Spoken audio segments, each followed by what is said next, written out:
Welcome to the opening ceremony of the 24th Annual Conference of the International Observatory on Participatory Democracy, held this year in the city of Córdoba, Argentina.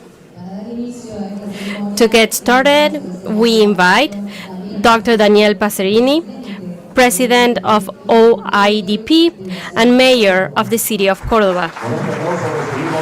With this round of applause, we welcome Dr. Daniel Passerini, also Adrià Duarte, head of the International Observatory of Participatory Democracy and the World Organization of United Cities and Local Governments.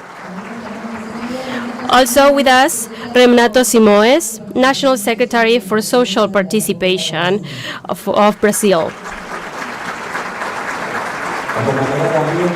Also with us, Konstantinos Kouskas, Vice President of the Congress of Local and Regional Authorities of the Council of Europe, a councillor and former mayor of Mykonos, Greece. We also invite Ana Maria Rodrigues, Deputy Mayor of Valongo, Portugal. We also invite Geraldina Bonifacio, Mayor of Boan, Mozambique.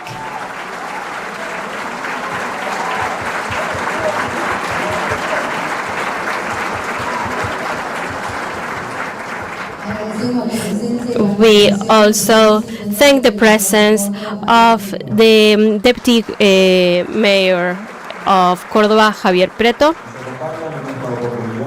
We also want to welcome legislators from Córdoba and different provinces of Argentina, council members of the city of Córdoba, members of the Academic Advisory Board of this annual conference, also mayors, community leaders, and chief of police of Córdoba, Argentina, and the world. We also have here secretaries and officials from the province and the city of Córdoba and the country, and also representatives and members of universities, institutions, scholars, everyone here, and also people joining us online. With more than 200 cities from the whole world, we're here today in this plural, diverse, and committed space to reflect collectively about the challenges, advances, and innovations regarding participatory democracy. This is essential to build societies that are fairer, inclusive, and resilient. And to formally get started today, Córdoba, Argentina welcomes the world, every town and nation that is here with us that are identified with a song. Now today, as hosts, we welcome all participants from all the countries, everyone here, and we ask you to invite us and please stand up as we're going to sing our national anthem. Acompañarán nuestra Singing with us today, two singers that are part of the band Tempo Urbano from our city. In the violin, Fernando Fabre Oria, and the pianist Jeremias Sanchez.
Thank you.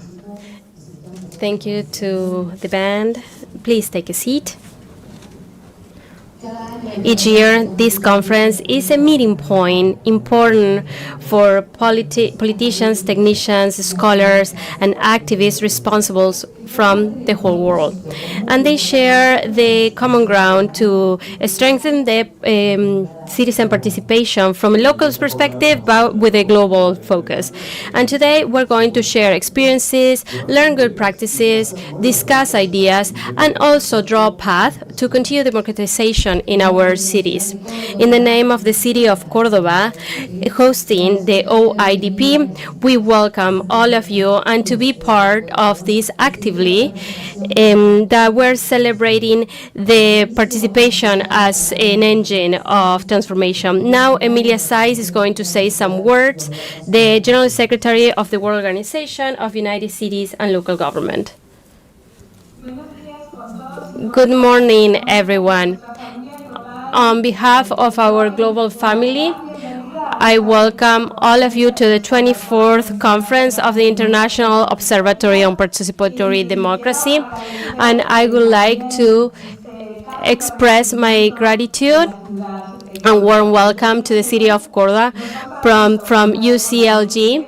We are so glad of OIDP is our mechanism of reference on democracy on a local level, and also this space that has creativity from the local and regional governments from around the world, committed to to democracy and innovation. Democracy is one of the benchmarks in society, especially democracy at a local level.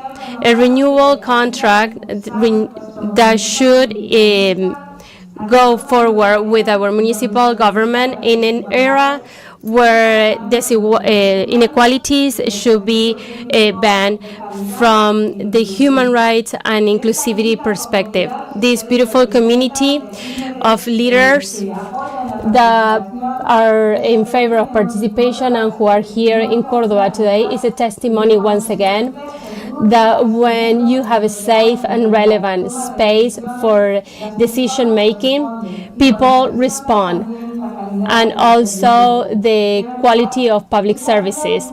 I would like to send a very special greeting and express my gratitude to Mr. Daniel Pacerini, Mayor of Córdoba, and all of you here, that you have our commitment with us, with the international municipality movement, with UCLG and the observatory.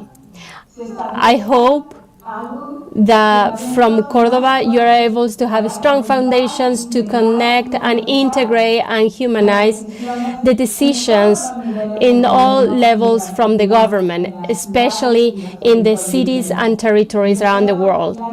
I wish you the best conference possible and very inspiring, of course, and strengthening solidarity and allow us to be creative, to learn from our diversity and go against the narrative that efficacy and democracy shouldn't go by hand. We know that that is not true.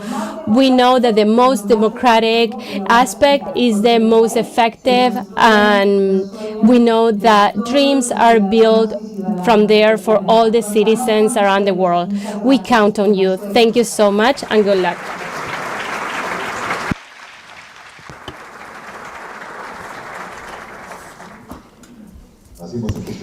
Now we have heard Emilia Saiz, and now we're going to welcome Adria Duarte, Head of International Observatory of Participatory Democracy and the World Organization of United Cities and Local Governments.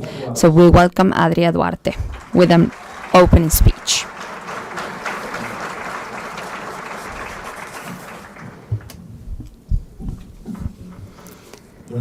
Good morning, everyone.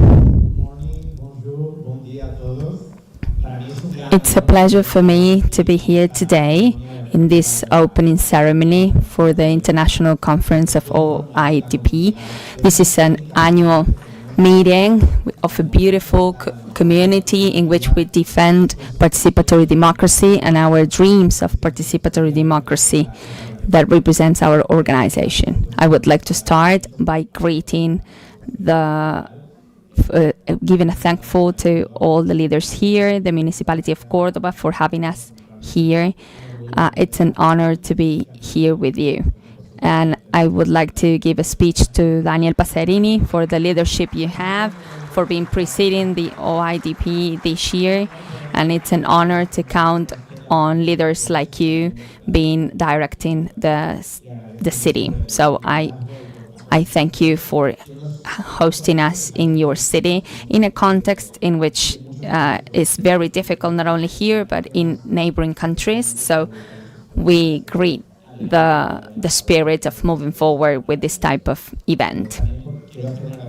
I would like to greet Juan Domingo Viola, the secretary, who was also a representative of IDP for many years, who fought a lot to have Córdoba as the venue again.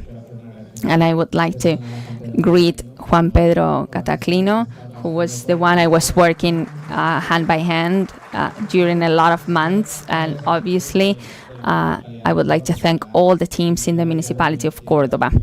I am happy for what we have done so far and for receiving us here in the city. Of course, I have to say that I greet all the participants and speakers, those that are coming from different parts of the world to be here. We have a great representation of Mozambique, Senegal, Philippines, Nepal, and different countries of Europe, Canada. As you can see, a lot of countries from different parts of the world. Thank you for being here and participating and strengthening the community. As Emilia said, OIDP is a network that fights for democracy, human rights at the level of UCLG, that represents municipals and local governments. So it's very important for us that we move forward in an agenda that is based on participatory democracy, that would defend participatory democracy, because we want a better democracy and better public services that are needed by the community. Governments that should be open to the community, to the scholars, and to the different members.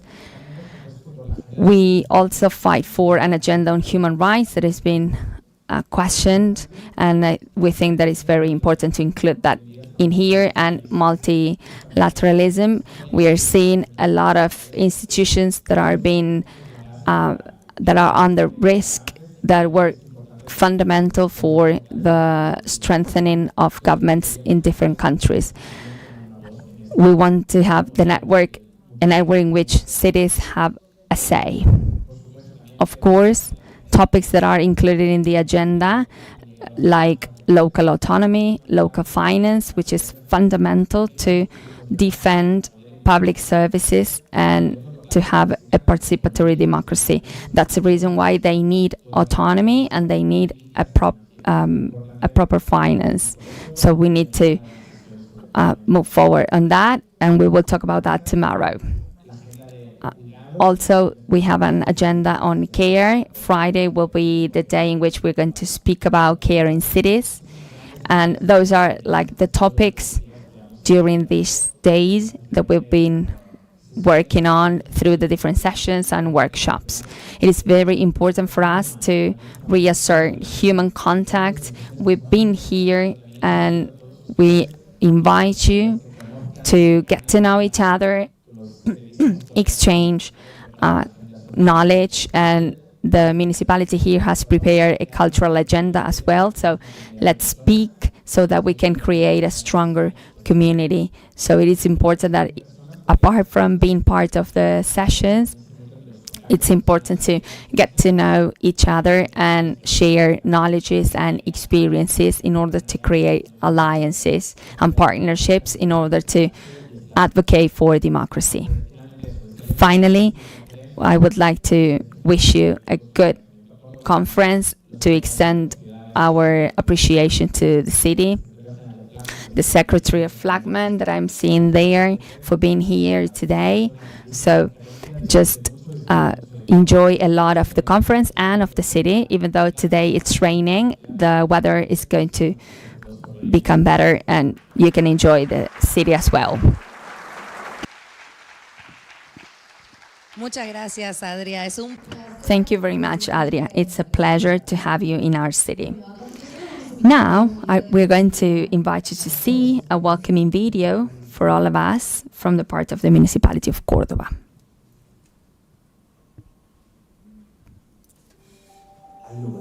There are places that carry stories of transformation, of unity, of struggle and achievements. Cities that stand as beacons of change and moments that define new directions. That is Córdoba, a meeting point where students from across the country come to add complexity and enriching the city with greater diversity and openness. A place where history and present meet on every corner. We were born from defiance, and that is what sets our path. It pushes us to stand firm in the face of injustice, to challenge the status quo with courage and build a collective spirit that passionately believes in a better world. Today is one of those defining moments, a time of those of us who believe in democracy, that believes that there is a better mechanism. We understand democracy as a way of life that demands those who are suffering and those who are still waiting for meaningful solutions. We believe in the power of a city engagement to drive change and in the essential role of local governments in improving people's lives, in the capacity of communities to shape their own future. And we are convinced that there is no future unless we build a present based on peace, justice, and solidarity. Córdoba welcomes you with open doors and its heart to think about solutions together, to explore new paths that overcome division, conflict, marginalization, and indifference, so that we may dream and build a world that fosters dialogue, encounter, and solidarity. Welcome to our city.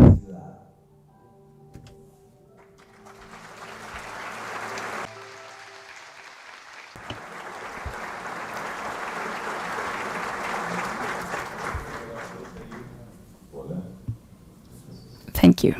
Now, we are going to hear a message from the President of Oidp 2025, as well as Mayor of our city, Daniel Passerini.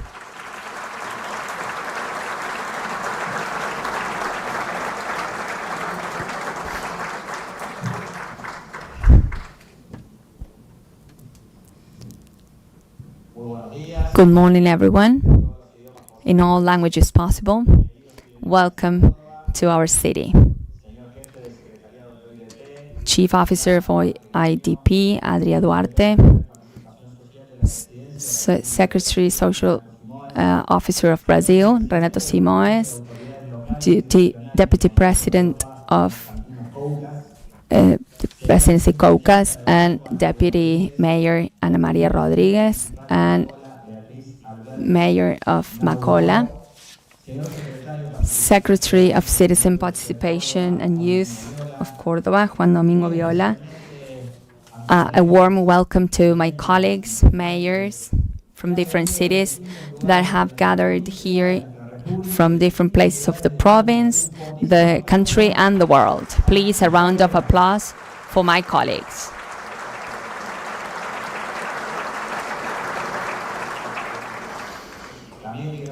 I would like to greet as well to all the representatives of our universities, the National University of Córdoba, Catholic University of Córdoba, all the representatives that are here today with us from different organizations, social institutions of the city, the province, and the country.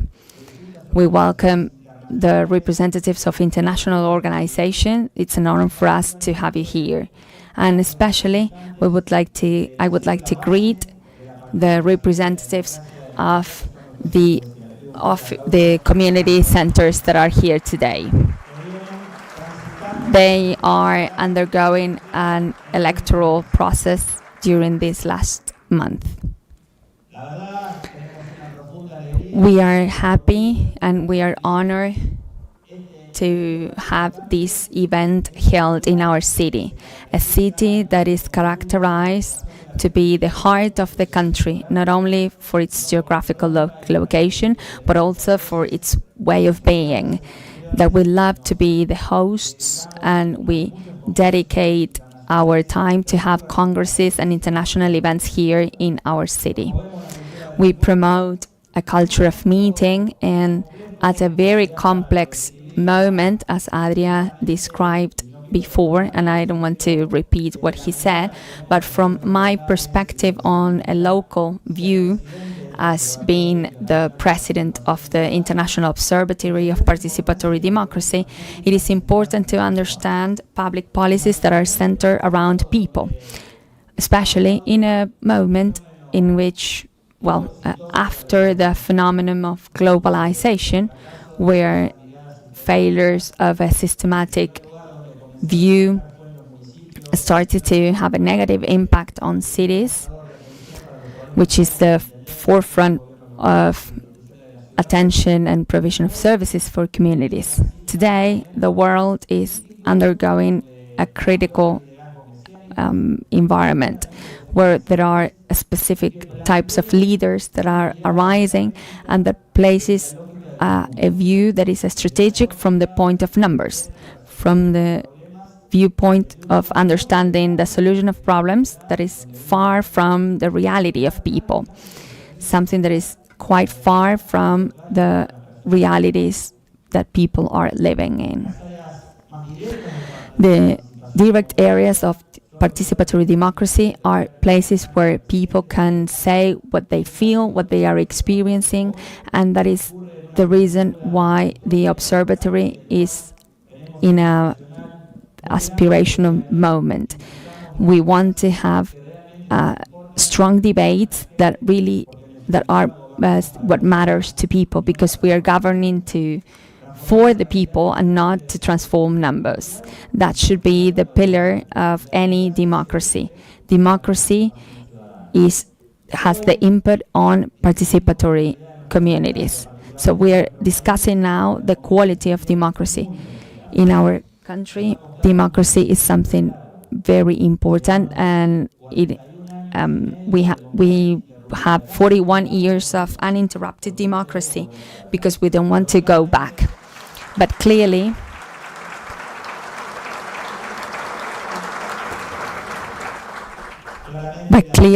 democracy on its own does not solve people's problems. Democracy is not only voting presidencies or officers every 2 years, but it means a daily compromise. We need to foster the participation in order to have transformative changes so that the community can achieve the changes that they need. Our city and the province are places where a lot of things have happened along its history. Our city was born because its founder was on defiance and decided to establish the city here. And maybe that was the point that triggered a series of acts that are characteristics of our history. Córdoba is a city that, after a few years of being funded, had the first university in the whole Argentina that is also the venue of this Congress, the National University of Córdoba. Córdoba was the place where university reform was thought of and guarantee educational reform and paved the way for the changes in university education. Córdoba was the place where students, workers, and citizens started to fight against a regime of dictatorship and said that Córdoba needed to be heard. From this province, all those changes started. We need to say that the first Argentinian saint, San Jose Gabriel Cura Brochero, carried out its religious work with honor. We need to say that Pope Francis lived here as well.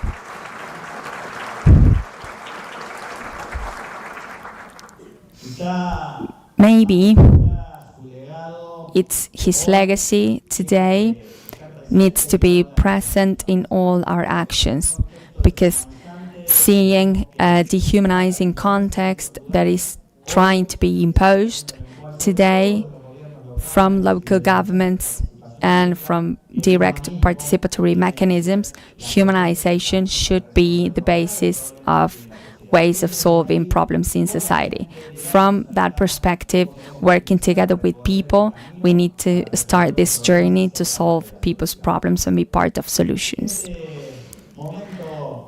This moment that we are living in and that we are going to be agents are going to tackle problems that we have at the local level, and maybe from participation and from hearing each other that guarantees quality in participation is something important in the agenda. Adria said that among topics, there are some topics that are very important and are of concern for us. There is a lack of federalization in Argentina and the problem of allocation of funds. We are living a moment in which national government is an absent state. They do not delegate activities because they believe that the state should not be present, and that has a negative impact on local governments. I may list a lot of rights that were granted by the Constitution that now the national government has decided to not see and omit, and decided to give local governments that right. That cession of rights without transferring the funds and the powers, we may say that is sort of lack of interest, but we also may say that it's a way of disrespect. We need to speak about this. Why in Argentina, when we go to fuel, 35% of the money we are paying goes to the national level, and we don't see any coin coming back to the local cities? That can be a sort of debate, and I am placing a topic that will be part of the debate today. And this is something that happens at different cities in the country. This is the moment in which local cities are sharing and showing the purpose of multilateral cooperation. We are showing now that this is the moment to have a common ground among leaders in different cities, something that is lacking among leaders in different countries. We were in the Ibero-American Capital Territory, and we were in Tucumán in the mayor's reunion.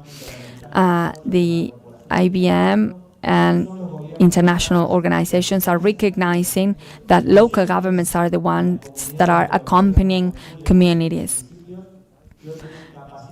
They have guarantees that the communities need to be, and local governments need to be, the direct recipients of funding. So I know that I am opening up the debate on these topics that are connect, integrate, and humanize can make sense. We need to transform these actions into values that can really strengthen citizen participation, strengthen democracy, and as Pope Francis said, that everything we do makes sense for everyone. That is the spirit, and that's the reason why we are the hosts of this type of events, and we want Córdoba to be the meeting point and the point where cooperation starts. I would like to thank Martín Yarlora, the governor, that when he was the former mayor, offered the city to be the venue of this international summit. And that's the reason why this is happening today here. So a round of applause for Martín. He is a mayor in nature, and he loves the debate on participatory democracy. Thank you very much and welcome.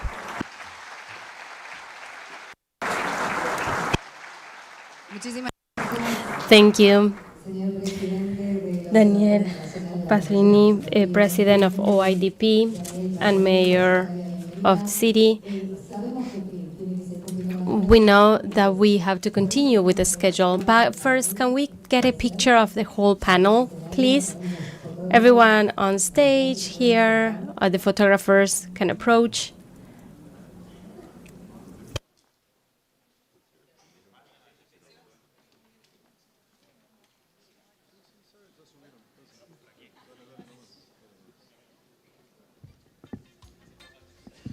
Bueno, como podemos As you can see, the picture will be shared with everyone, and if you can please stand up. The authorities here on the stage are going to share with you this photograph for you to share this opportunity. le vamos a dar tiempo a todos los fotógrafos. We're going to give time to all the photographers to have the best shot. Perfecto, muchas gracias. Muchísimas gracias. Thank you, everyone. Thank you to the photographers and the media who is covering this event. We know that Mr. Daniel Paserini has to continue with his schedule for today. We invite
Le solicitamos, por favor, a Constantino.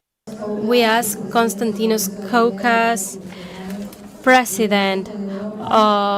President of the Congress of Local and Regional Authorities of the Council of Europe, to please return to the stage so we can start with this conference.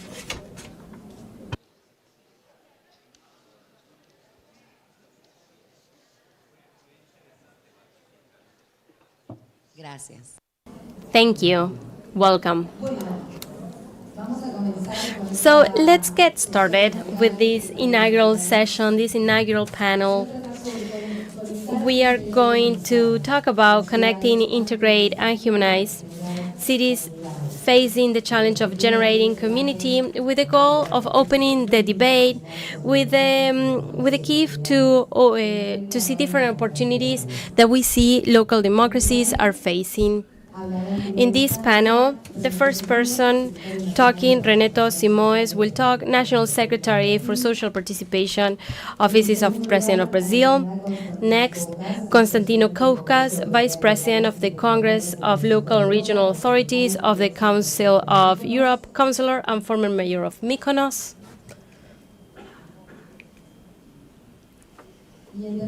And third place, Dr. Juan Domingo Viola, Secretary of Citizen Participation and Youth of Córdoba. So we welcome this first panel. Thank you so much.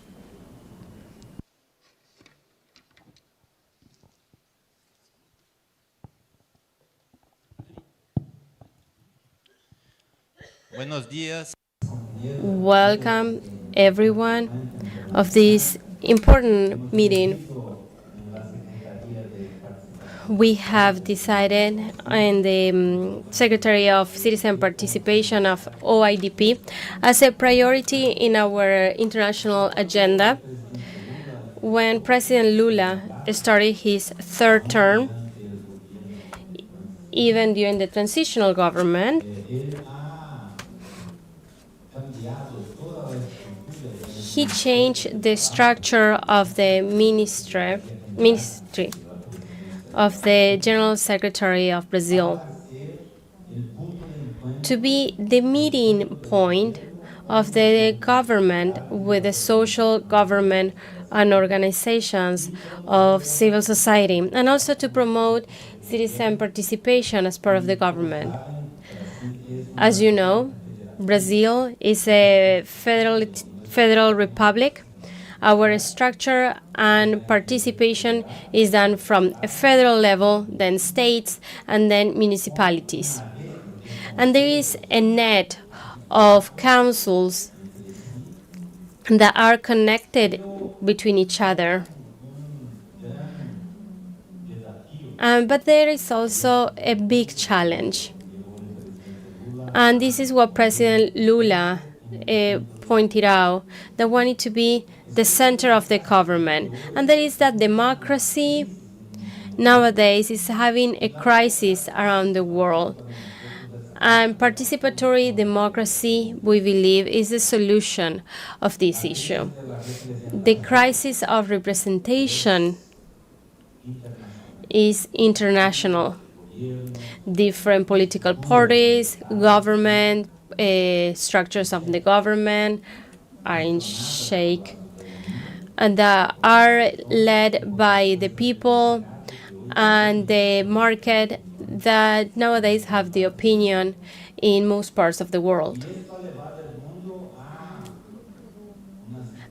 And the world, it means that the democracy and its values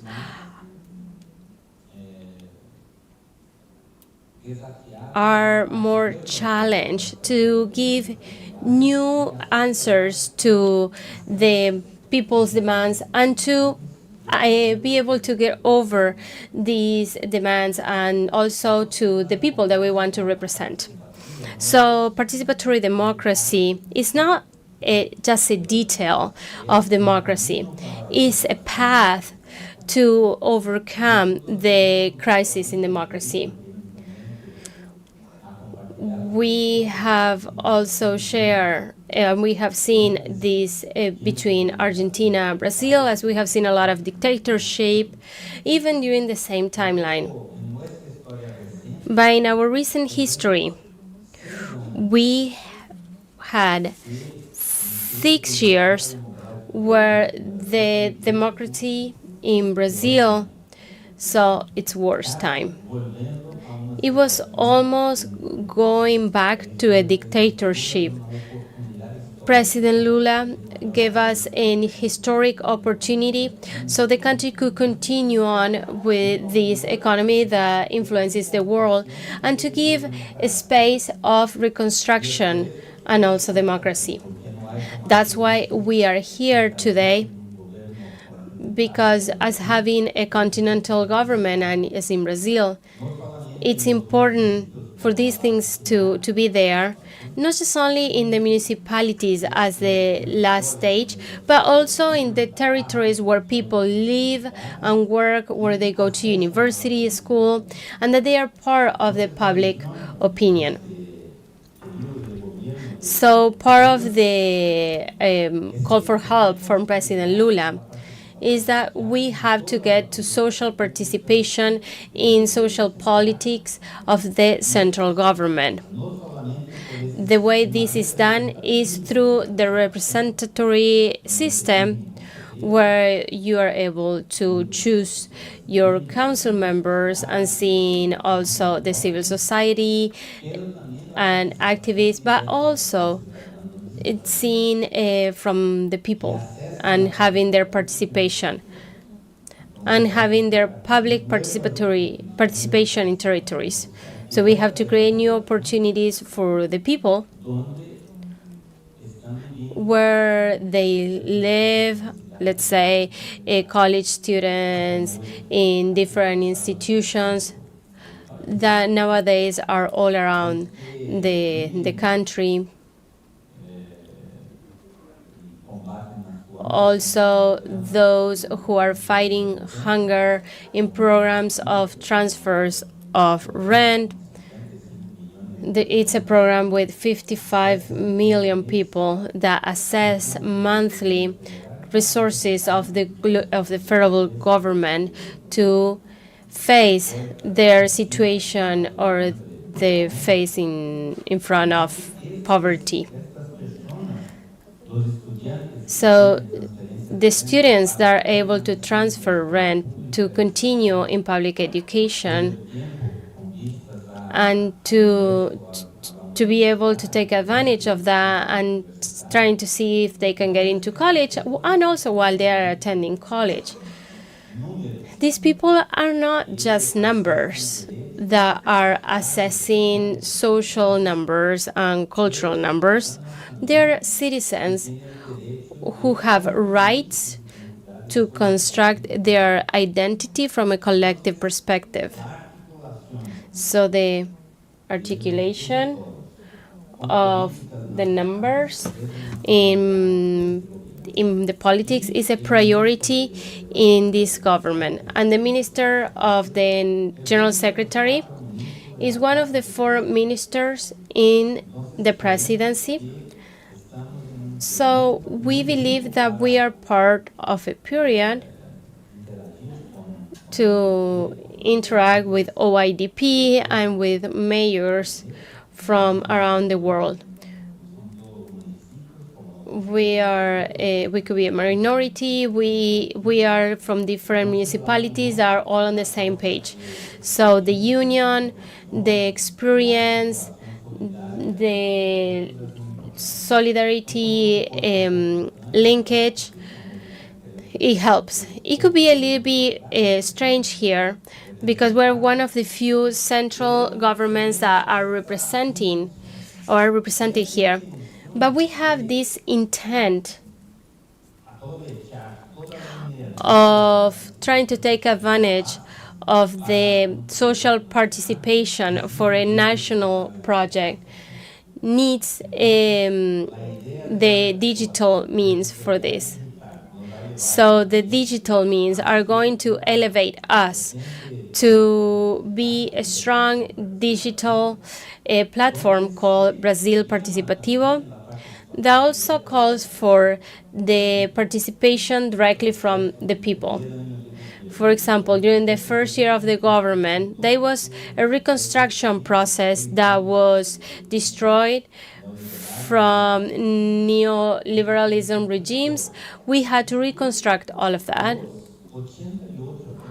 And even the 88 programs that are now the part of like plan of goals that the president shows to the Congress so they can pass it to become a law with the program for 4 years.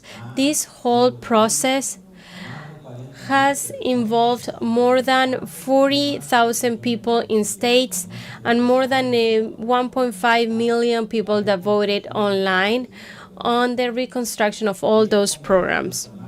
And the National Congress has respected the sovereignty of this process, because with just only a few modifications and amendments, we have seen that that without making modifications, this could happen for social participation. So the digital aspect of this is a challenge, as the information that gets to people that participate or not come through the digital outlets.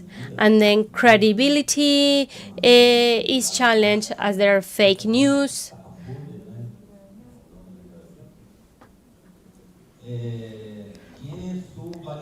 And these things and these aspects have their validations. It's not about the former president that has credibility or Congress members.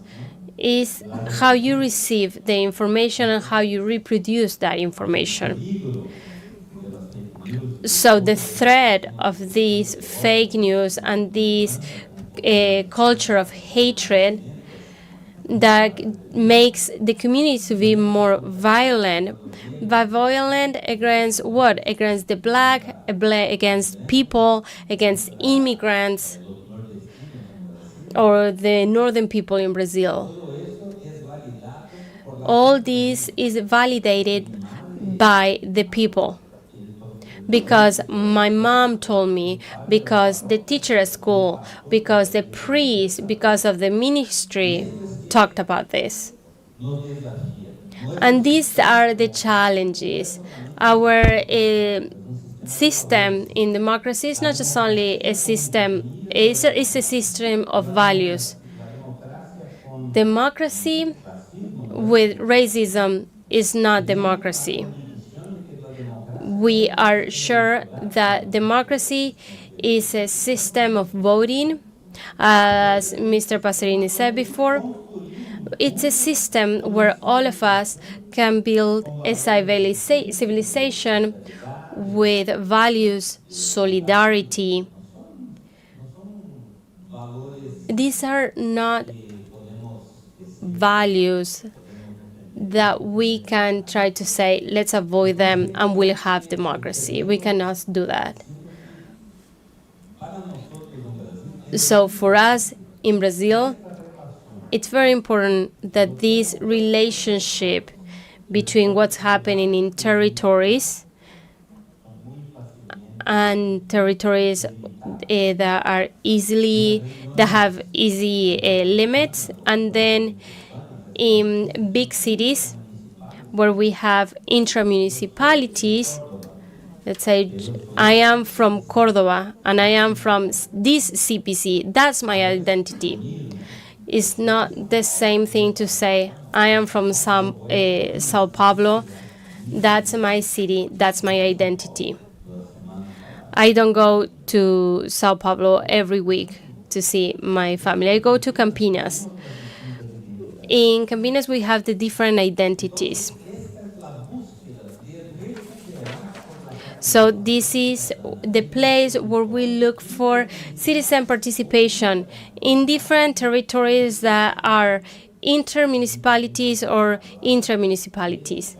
So this is what basically the mayor said. Let's talk face to face, find the truth, even if it goes against the market and against the challenges in the society.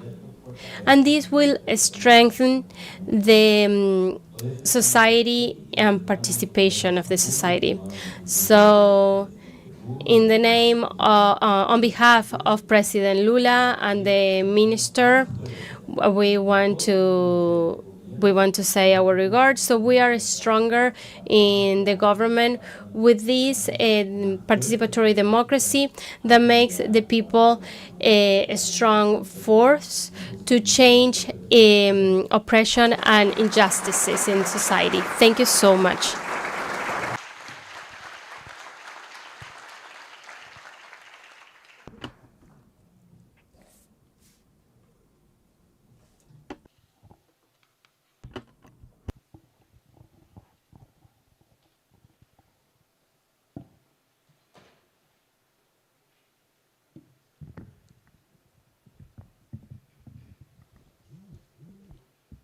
I will speak in English.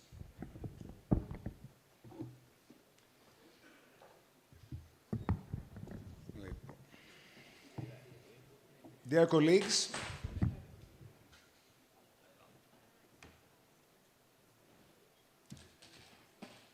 it has been a long trip to join you from my home country, Greece. But I'm delighted to be here with you today. Not only am I happy to discover the beautiful city of Córdoba, where I can see that there is also a very active community of Greek people, but I felt it important to follow up with the work of the observatory after having attended the conference in Valongo the last year. Before I start my speech, I would like to thank the mayor and his wonderful team for organizing this conference, and I cannot wait to live all the 3 days of it. The Congress of Local and Regional Authorities of the Council of Europe, which I represent today, is one of the 2 political assemblies of the Council of Europe. So, allow me to briefly introduce this organization, the oldest of the European continent. Indeed, the Council of Europe was created on 5th of May 1949, right after World War II, to ensure that its horrors will never be repeated and that the European countries could reconcile.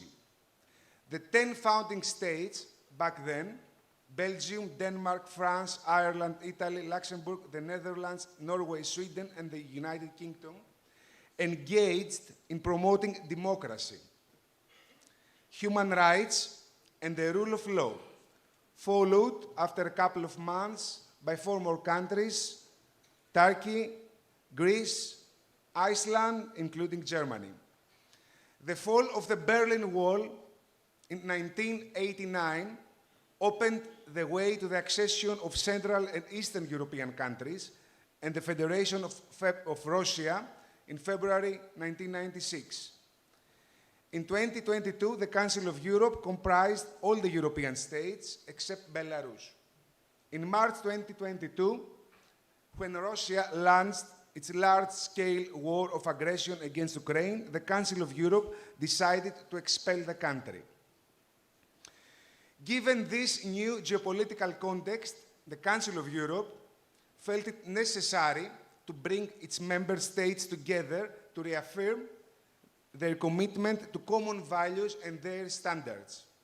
The 4th summit of heads of states and governments took place in Reykjavik in May 2023.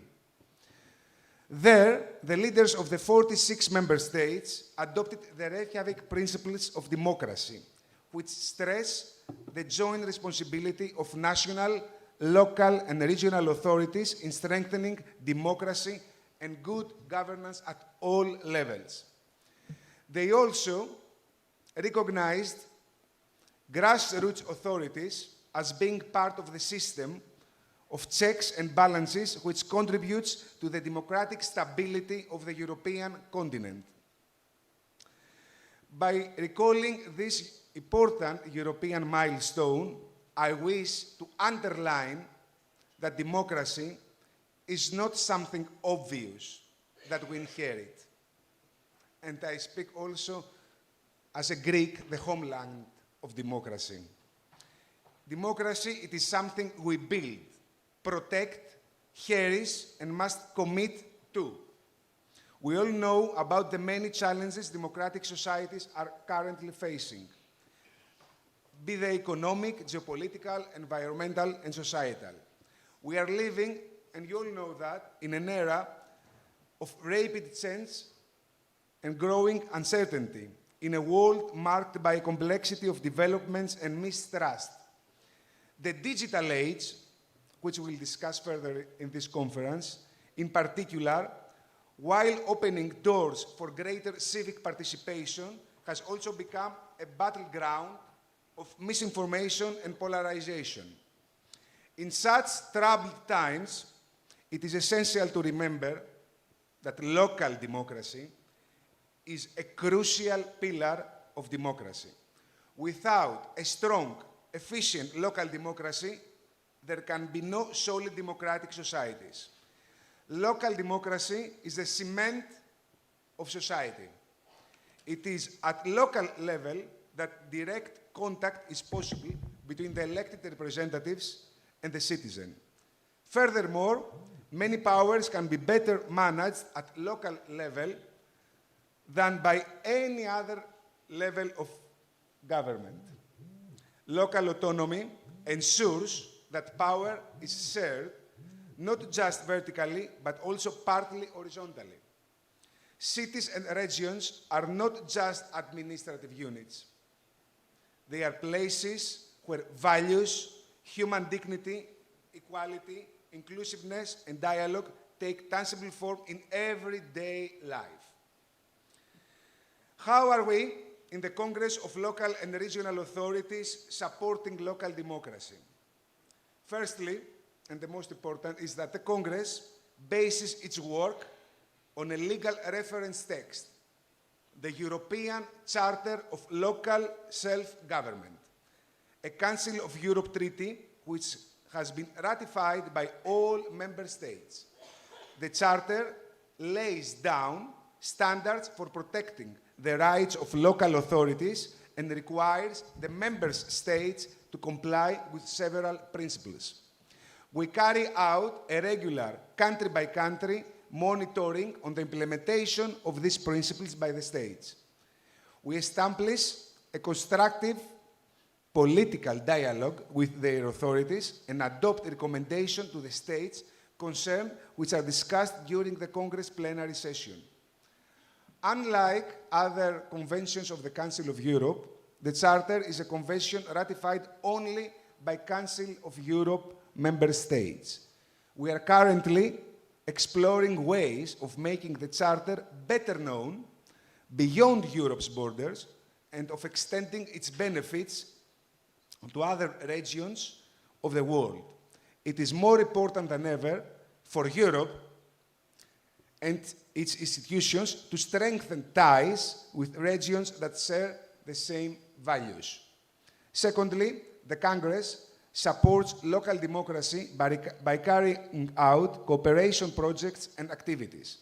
These projects are implemented in the field for specific member states or on specific themes.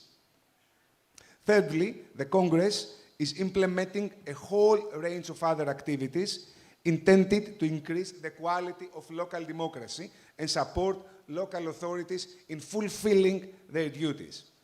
Let me mention the missions to observe local and regional elections.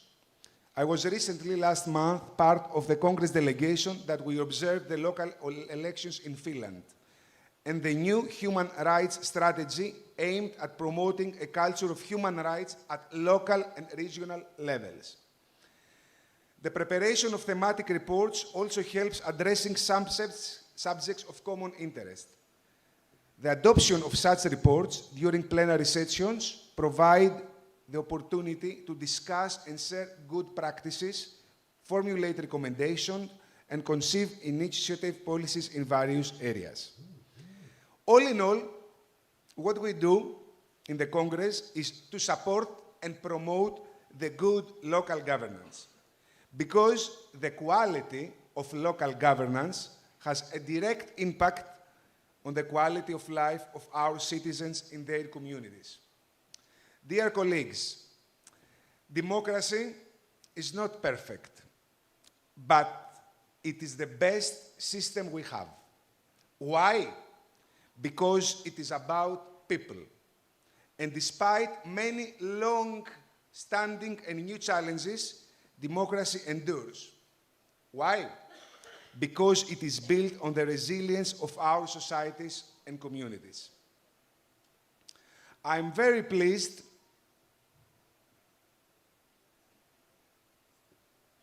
that to express that local democracy is an essential pillar of democracy and requires the involvement and participation of citizens. We should not underestimate the power of proximity. It is the closeness of local governance that can restore trust and rebuild confidence. It is at the local context that we see hope translated into action, rights upheld in concrete terms, and community spirit given form. While we witness rising political tensions in all the parts of the world, social fragmentation and challenges to mutual trust, we also see inspiring examples of civic engagement. This conference is something like it. Initiative governance and leadership at the grassroots level. I would like again to praise the Observatory's work in showcasing, supporting, and promoting such examples. This is also what we aim to do at the Congress. With our European Local Democracy Week, we invite municipalities, regions, national associations, other stakeholders across Europe to open their doors to citizens and communities and talk about democracy in the field, in real terms, not as an idea from textbooks, but as something that shapes concrete everyday life decisions about schools, public transport, environmental policies, social care, etc. We offer them the opportunity to report on their activities, to share them with other communities, and give them a greater visibility at the European level. We also strongly promote the participation of young people in public life. Dear colleagues, the Congress is promoting participative democracy through its work because we are convinced that the active participation and involvement of all citizens is an essential if we are to build more democratic, caring, stable, and prosperous societies. I'm very pleased that the Congress and the Council of Europe can follow your work in this area more closely. I'm very much look forward to hearing about all the initiatives from all the participants and activities which have been promoted by the Observatory over the past years. I also hope that we will be able to develop our cooperation in the future. Let us work together to promote a real grassroots democracy of proximity, where consultation, dialogue, participation, and involvement are the key words, where policy making and life-shaping projects for communities are the result of a collaborative effort. Thank you very much for your attention.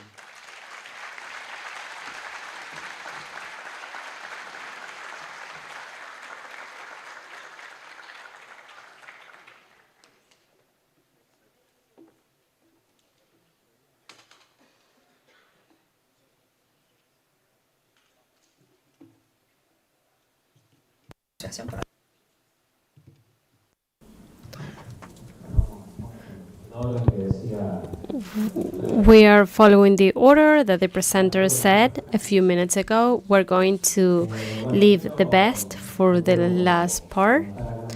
First of all, before I get started, I want to thank, because this is a historic event for our city. Last year we went to Portugal, the year before France, and Rio de Janeiro, and from here on is Poland. So the next conference around here, so all of you know, we are going to have to push to see if we can get this conference back in America in a few years. So I want to thank everyone from the municipality of Córdoba, the team from citizen participation. I want to thank everyone from Oidp, and for municipalities, because when we asked for Daniel to be president, we didn't think of like the exclusive organization of this event, but we thought of bringing Oidp to the schools. More than 10 events have taken place here in Córdoba, and also to take Oidp to other cities in the province. I see Rio Cuarto here, the first regional summit was there, San Francisco, Colonia Carolla, Malagueño are other cities that were spaces for the summit, for discussions, and this idea of promotion of ideas. So I want to thank all of you and tell you that when we decided on the date for this conference, for those of you who are for Argentina, you might know, but those who are not, we decided that we wanted this to be in May, because there is a date that is on May 25th, and it was raining just the same way it is right now. And hundreds of years later, or several years later, it was still raining on that day. And we thought that that day was going to be perfect, because Argentina, at that point, we had the colony from Spain, and the people came out to the streets and they said, we want to know what this is all about. Days later, we had our first independent government. We don't celebrate the independence, we celebrate having the first government for the people, to the people. That's why we decided on this date, on May 25th.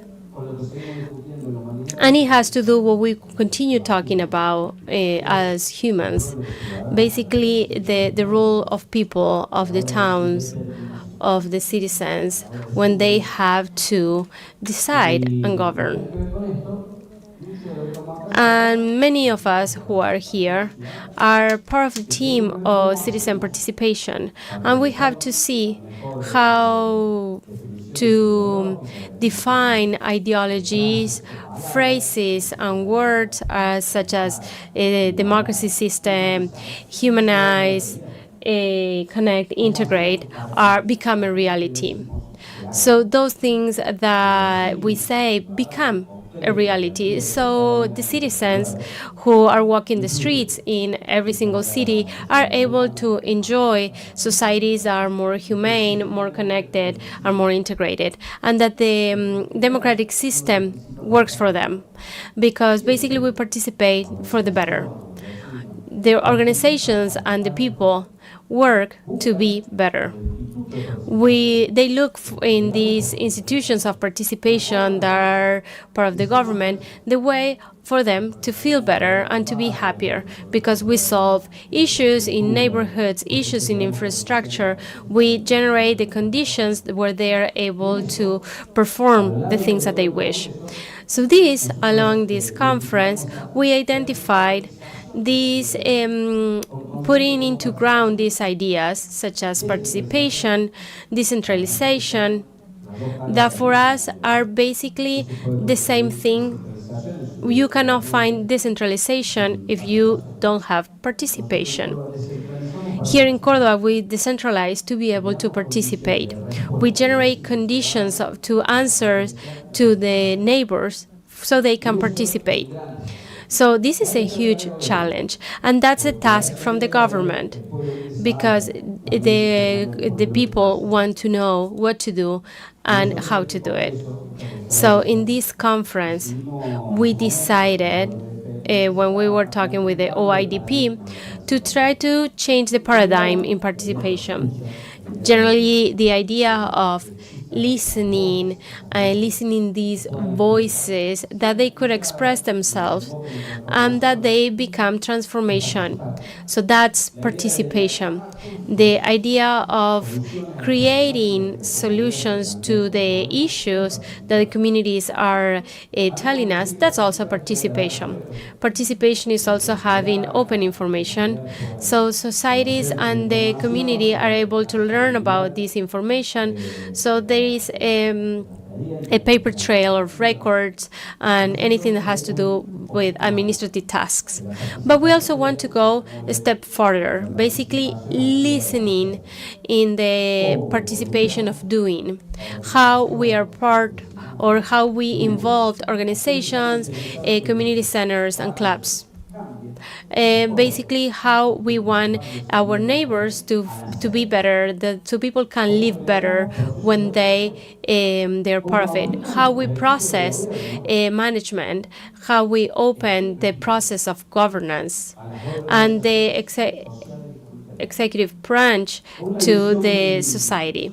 Basically, we do this with a vision. The former Governor Martin and Schiaretti, they always said organized community from the private sector, if possible, and also as much state as possible. That's a vision. The state is not moved aside. The state doesn't replace. The state basically promotes and is present to cover the needs. In a big picture, this is a conversation that we are having in Argentina. There is going to be one panel of participation and decentralization, another one. You'll be able to see what we do here in Córdoba in the different panels. So to go back to what our mayor said, in Argentina, the municipalities are the ones that bring the services. The people go to the street and they breathe the municipality. They live from the municipality. Let's just say from the street to the side street, from the perspective of health or shared spaces or city lights. Basically, the people see and live all the time with the local aspects. A few days ago, I was talking to one of the mayors that said politicians are all bad, and and he was a mayor of a city, and I told him I am a politician, and he told me, no, you're not, because he was a person close to them that was always living there and solving stuff. So people said, no, the municipality is not part of the state. But yes, it is part of the state. So part of these bad politics, you have to turn into good and better politics. So from inefficient state, we have to become efficient state, but not by destroying it, but by transforming it. Especially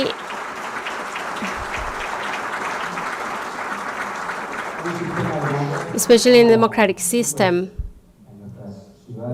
that several of us can see in the cities that haven't been able to make it become better, to involve more people, more sectors, new people.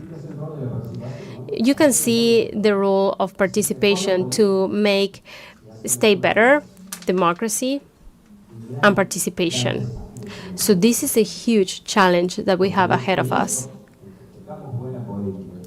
Because if we have a better policies and a better democratic system, that's how we see the happiness of our people. Otherwise, we start seeing unhappiness. And in Argentina, we have lived through that. So this is an important conversation that has to do how people who bring services, the municipalities, that they don't depend from the nation, depending on how they feel. And so us, the ones who bring services to the people, to have the resources to bring quality services. That's another challenge from this conference. That's another pillar on this conference. And this is an important topic in the world and Latin America. You will also see the mechanisms of participatory budgeting for the youth, but you'll see how we try to find funding grounds for these ideas, and we're going to have different debates on this. But first of all, I want to thank once again to the municipality. And this is, every year we have a conference happening here. This is the fourth one. And we want to thank the universities, the colleges. We didn't say it, but Córdoba is called the town of universities because basically universities in the country were started here. It has to do with learning and knowing. So we want to think about this brainstorming that we're going to have here to put that into practice and see how we do it. Every time that the president of the federal network talks, says these conferences have to leave a thought, an idea for the cities. And that aspect is to be better by learning from you, that our teams, our people become better because of the space that you give us. So thank you so much. From also May 25th, we want to learn what this is about and how to change things. Thank you so much.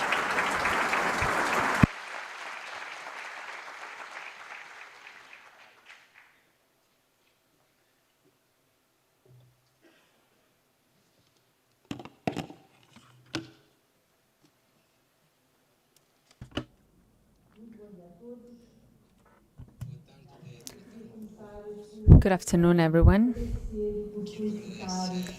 I would like to thank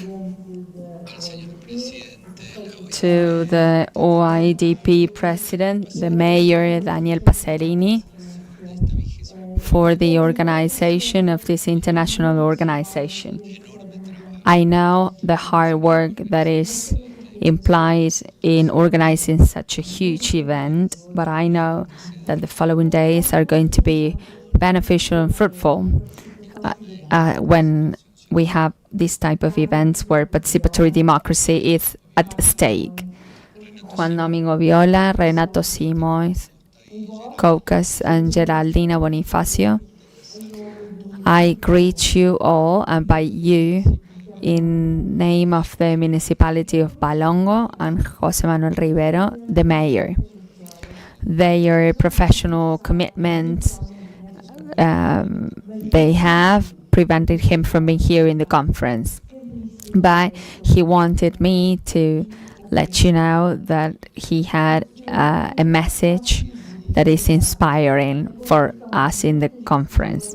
If the citizen participation in decision making that affect in Balongo's community is a reality, that is because of José Manuel Rivero, who knew who was able to transmit his conviction and transmit the risk that it is for the democracy not valuing enough citizen participation.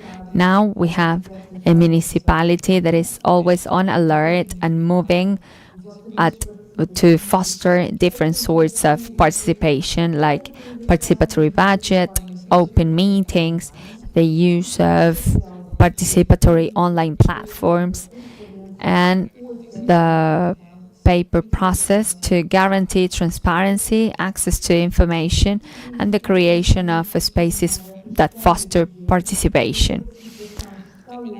I would like to say that participation is in Balongo because it is the result of all the processes that I have indicated, and that is the legacy granted by the government. And we're going to be open to cooperate with other municipalities and based on the values that we believed in. So let's watch the message from the President Ribeiro. Dear assistants to the conference, Mayor of the city, Daniel Passerini, representatives of local and provincial governments and members of Oidp and members of citizens of Córdoba. I would like to say that you should enjoy the conference, and you're going to speak about democracy and decentralization, which is the basis for democracy. The transfer of jurisdictions from national government to local government always fosters citizen participation of all members in a community. When we have political movements that move away from the needs of the community, it is beneficial for members to contribute to their communities and the decision making. Participation mechanisms always put value on all the elements in the community and the members of a community.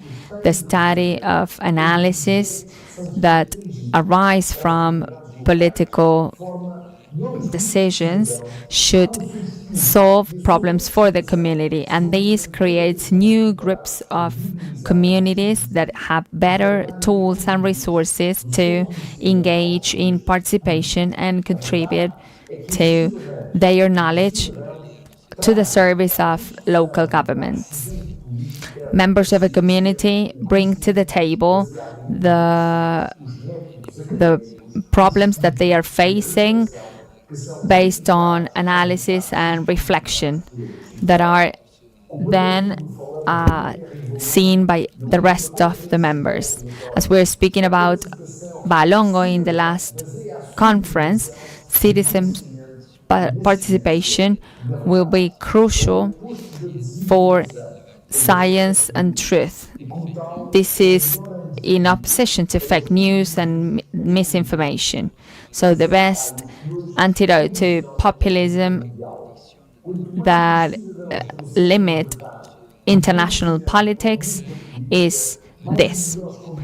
When citizens bring their knowledge into politics, we would have better spaces for women to decide and represent their communities and propose suggestions to the government. This sovereignty does not question the legitimacy of democracy and the legitimacy of officers chosen by the people, but it reinforces the quality of political policies and the reinforcement of the quality in management mechanisms. All these are the basic foundations for decentralization that governments should fight for. Liberty, safety, and health are related to new generations, and this that should decentralize and should involve more participants in decision-making process. The economic growth and social growth can only be possible when it's based on a government that is closer to communities and citizens that engage more in government. In order for the government to be efficient, it's necessary to have women in power, in participation, the youth that is involved, immigrants to be involved in participation.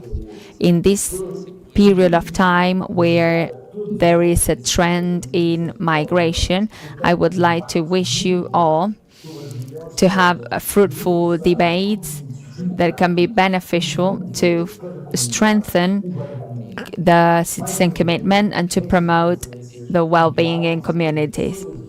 In this type of conferences, dialogues and community will foster a synergy between countries. A big greeting to all of you.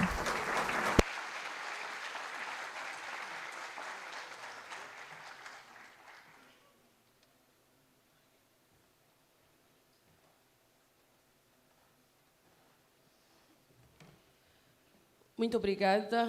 Eu chamo-me Geraldina Chavo Bonifácio. Sou a Thank you. I am Geraldine Bonifacio. I am president of the of Mulanjum. It's close to the capital of Mozambique, and we have close to 560 square kilometers. This is divided in different neighborhoods and municipalities, and we have the biggest municipality in Mozambique, even though we are small due to the population density. It is an honor, and I would like to greet everyone in this conference, especially to the president of the Oidp and the president of the Central Municipality of Córdoba.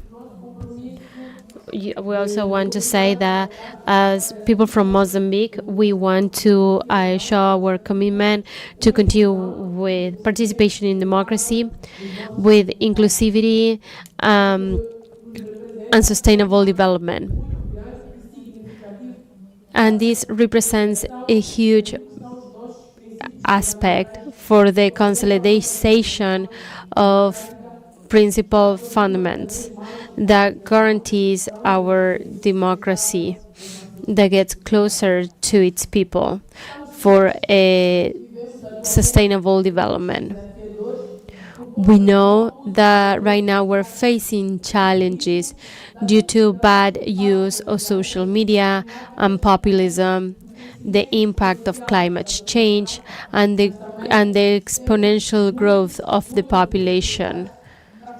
We also have several opportunities to strengthen our municipality and policies to transform our territories in safe spaces to live, and also to invest in solutions that are innovative and changes from a collective perspective. Also, societies that are fairer and more resilient. We have here the voices of different communities that we represent, and we have the responsibility to move forward with big changes to promote an open dialogue and also more transparent. It's worth mentioning that Mozambique participation and the democracy is a constitutional right that we see from the population and the different democracies to promote more citizen participation and citizenry. We also see important aspects. One of them is the strengthening of our local people, that we perform local debates to reflect the needs of our people, and also the transparency and accountability to see media platforms, and as well as social, as well as in person and online, to see how we use public resources, and for people to see how our projects take place.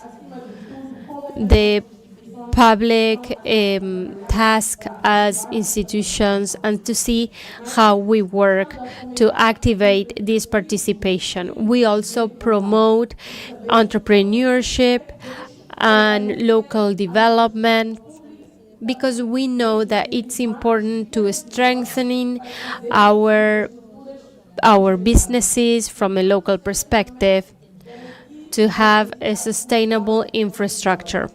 We also want to strengthen our local identity and history.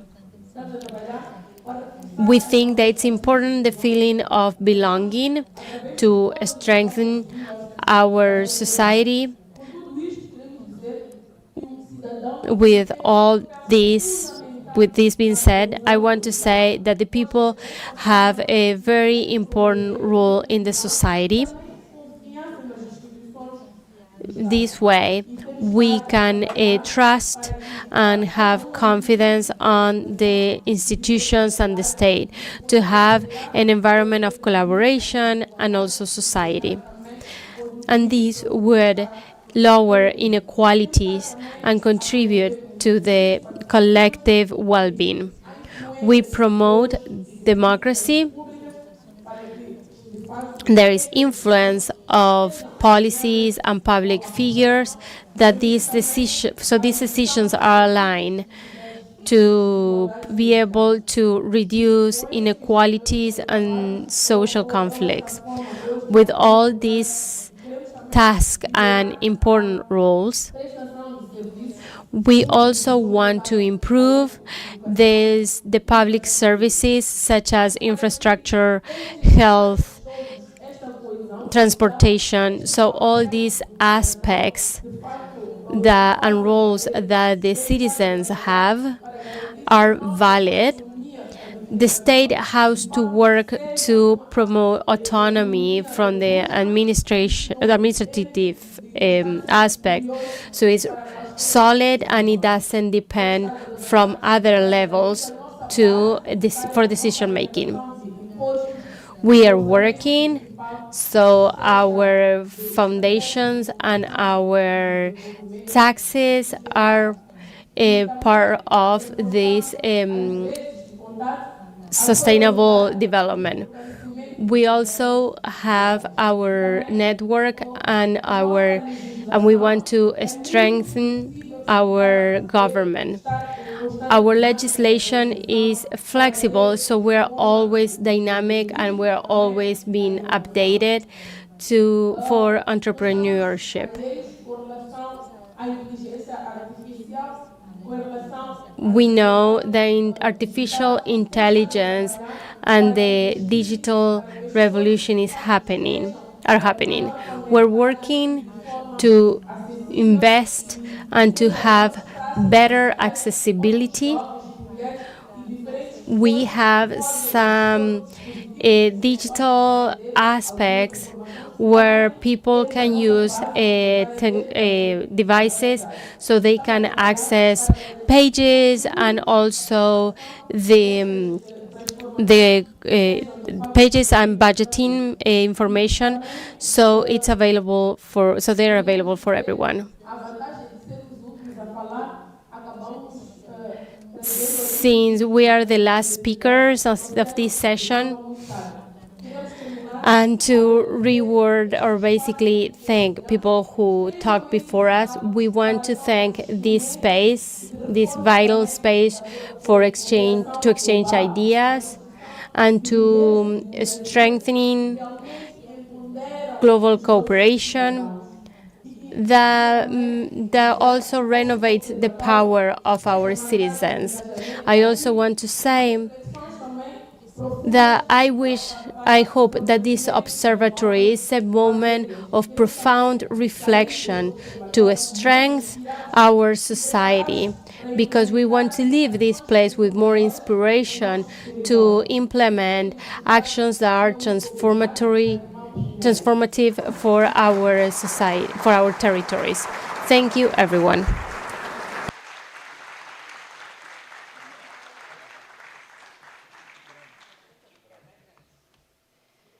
Muchísimas gracias a los Thank you, everyone. Thank you, all the panelists. Before we get started, we want to remind all of you to please ask for these headsets that will be important for you to be able to hear the interpretation. And you can request them by leaving your ID. And then after each session, you can return them. Now, we also are going to take a break. We're going to have 4 sessions in simultaneous sessions on public policies and participation in Argentina. The first panel looking inside and seeing how to evaluate local participation given by researchers by university. All of these different sessions will happen across the street at the National University. And then the high-level dialogue, 30 years of Mercosities, the influence in the Mercosity network and promotion and diffusion of participatory policies in the region will happen here in this auditorium. There is also a QR code available for questions and to keep in touch and to know what is going to be happening in the next 3 days. It's available in English and Spanish. Across the street in the Cultural Center from the National University of Córdoba, you are going to have access to that QR code where you can scan it. You can also be part of the communication group, diffusion group. And now, for those of you who have a golden wrist, please go to the 3rd floor of the building across the street, the Cultural Center of the National University of Córdoba. We are going to say that in other languages because not everyone have the transmitter. Bonjour, pour ceux qui parlent français, vous pouvez retirer les écouteurs à l'entrée pour entendre l'interprétation en français. Et puis, pour ceux qui ont un bracelet doré, ils doivent se diriger maintenant au bâtiment d'en face, au 3e étage. Hello, everyone. Good afternoon. As you have seen, there are speakers who are speaking in different languages. So if you want to listen the interpretation in English, you can take a headset that is outside of this room, like the one that she's showing to you. And those of you who have a golden bracelet should move to the 3rd floor in the building across the street. Yes, you need to Boa return. tarde para I'm todos sorry. e todas que falam português. Quem precisar de interpretação simultânea pode pegar na entrada desse edifício o dispositivo para ouvir diretamente a tradução ao português. E, por favor, pedimos às pessoas que tenham a pulseirinha dourada, por favor, atravessar a rua e ir para outro edifício, que tem uma reunião no 3º andar. Obrigado. It's very important that you return this device when you leave every room. That's one tip. Thank you. Vous aurez à rendre les Podemos sacar una écouteurs à la fotografía fin con de los la journée. ponentes.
Damos formal inicio. We formally get started to the commemorative ceremony to the 30 years of Mercos Cities. Once again, we ask you to please take a seat and turn off your phones while we are having the panels. Thank you.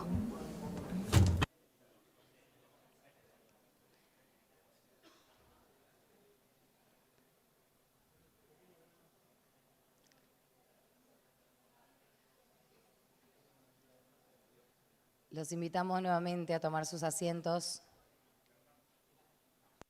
We ask you once again to please take a seat. Va a haber tiempo después para tomarse fotos. Later on, we will have enough time to take pictures, so no worries about it. Este homenaje es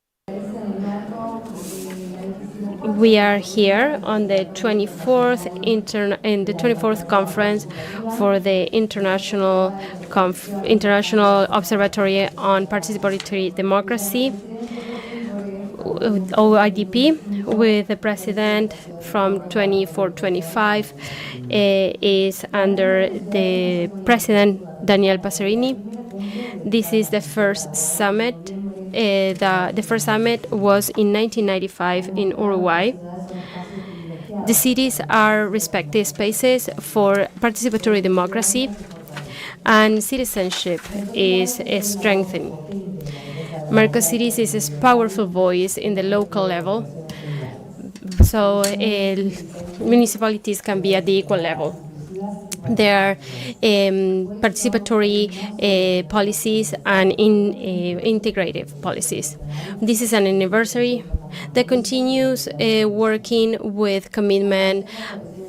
We thank all the authorities from local level in the region, people from different organizations and scholars and institutions. As part of this ceremony, we have two different panels that will talk about Mercos Cities and the linkage between them. One of them about the history and the other one of the current challenges on participatory democracy in our region. For this, we have representatives of 5 out of the 12 founding cities of the network. We thank them for building this path 30 years ago. Before we get started, we ask you to please listen to this statement that we have here to make. We were born in 1995, inspired by a regional integration and different, respecting integrity with the idea of building a participation with no barriers. We were able to build in over 2 decades the biggest network in South America, with over 300 cities in 10 countries. There are more than 120 million people living in these cities in total. Throughout the years, the topics also grew. Every year, the Summit of Mercos Cities invites governments and citizenry in general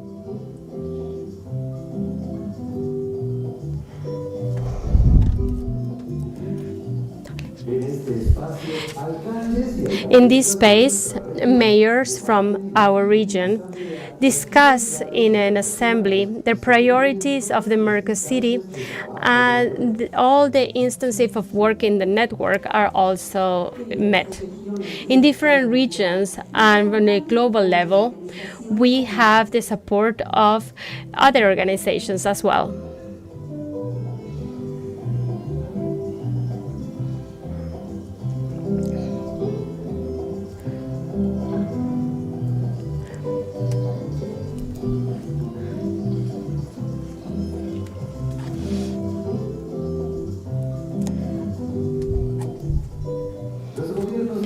The local governments can be asked to be part of this membership, and the social organizations are also part through agreements, and the provinces and the nations are part as collaborators.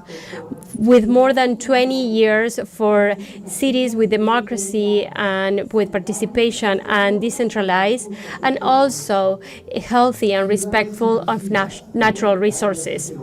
Cities that are inclusive, equitable, and also with education, cities that are creative and cities that are connected. Please join Merco Cities and be part of the projects. Please share your interests and challenges and help us to build a more integrative, inclusive region. In 2.5 minutes, we saw a summary of the last 30 years of this work as a collective work. We invite the panelists to please join us on stage.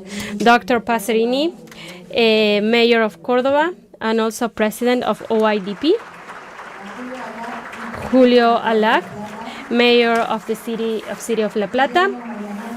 Guillermo Marianacci, former Executive Secretary of Merco Cities from Córdoba, 1997. Jorge Rodriguez, Coordinator of the Merco Cities Technical Secretary. To Rubén Luso, Vice Governor of the Province of Catamarca. Also, the moderator, Alberto Ambrosio, Subsecretary of Integration. Before we get started with the panel, we are going to sign the commitment, the sign of the commitment between the Oidp and Merco Cities. This symbolizes the project of participatory democracy in the region, and this ceremony is a result of the solutions of participation and management have proposed. Also, on behalf of the Oidp, the Mayor of Córdoba, Daniel Pacerini, is going to sign with Merco Cities. Fernando Gray, the mayor, the person in charge of Merco Cities, also Lautaro Lorenzo, executive secretary.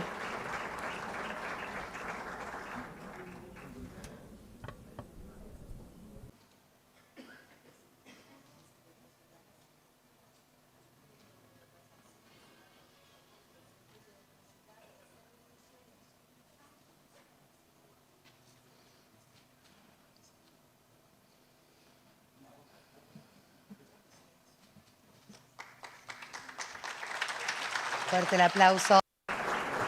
Big round of applause. We are seeing here the commitment signature between Oidp and Merco Cities.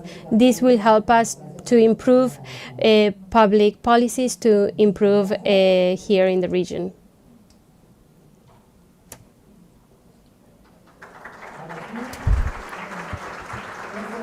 Now we are going to give here a commemorative plaque as a symbol to show this whole path that we have gone through. Dr. Daniel Pacerini will give this to Jorge Rodriguez and also Mr. Lorenzo. Please, big round of applause. This symbolizes our shared history, and this also helps us with a commitment from a regional level.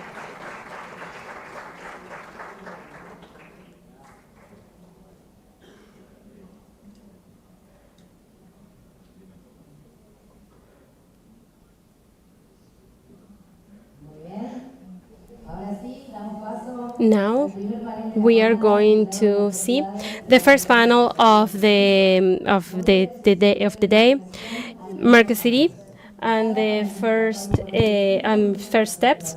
Each panelist is going to have 5 minutes for their presentation in a space of 30 minutes.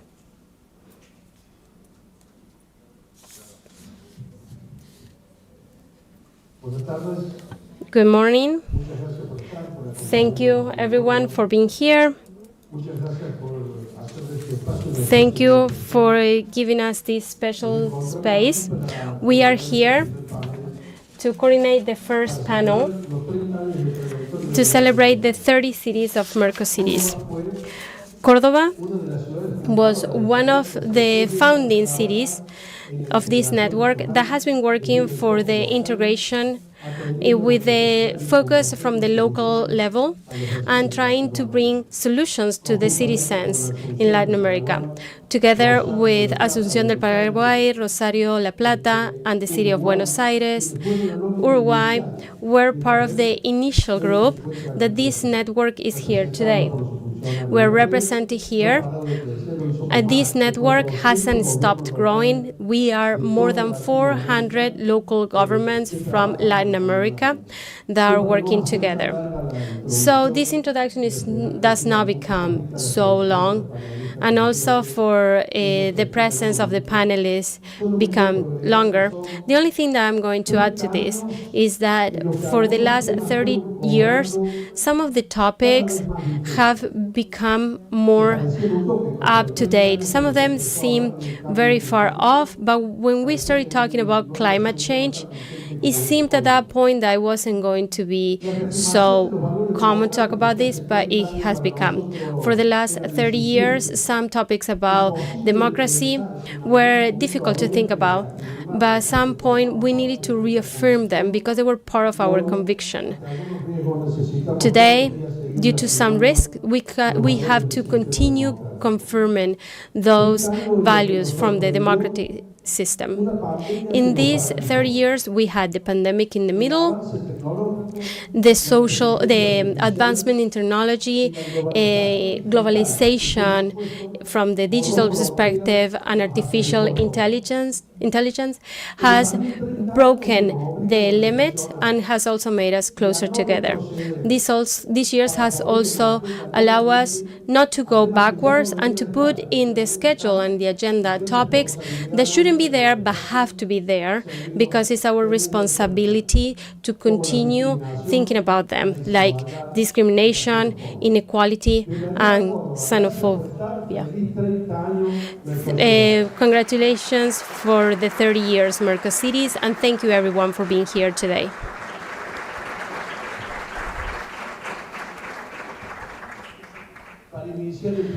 To get started with the panel, Jorge Rodriguez is going to start, in charge of coordinator of Mercosities, technical secretary, in charge of several projects from regional and local level, member of Sur-Sur Mercosities, member of the team of international relations and cooperation of the mayor of Montevideo, Uruguay. Welcome, Jorge. Please, your turn. Thank you very much. I would like to thank the mayor for having us today in this beautiful city, because due to the warm welcoming that we have experienced.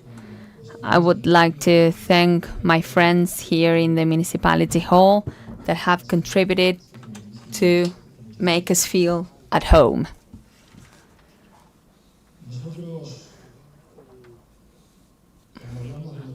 When we speak about 30 years of Mercosities, we make reference to an integration process that summoned local governments, but didn't let us be part of it.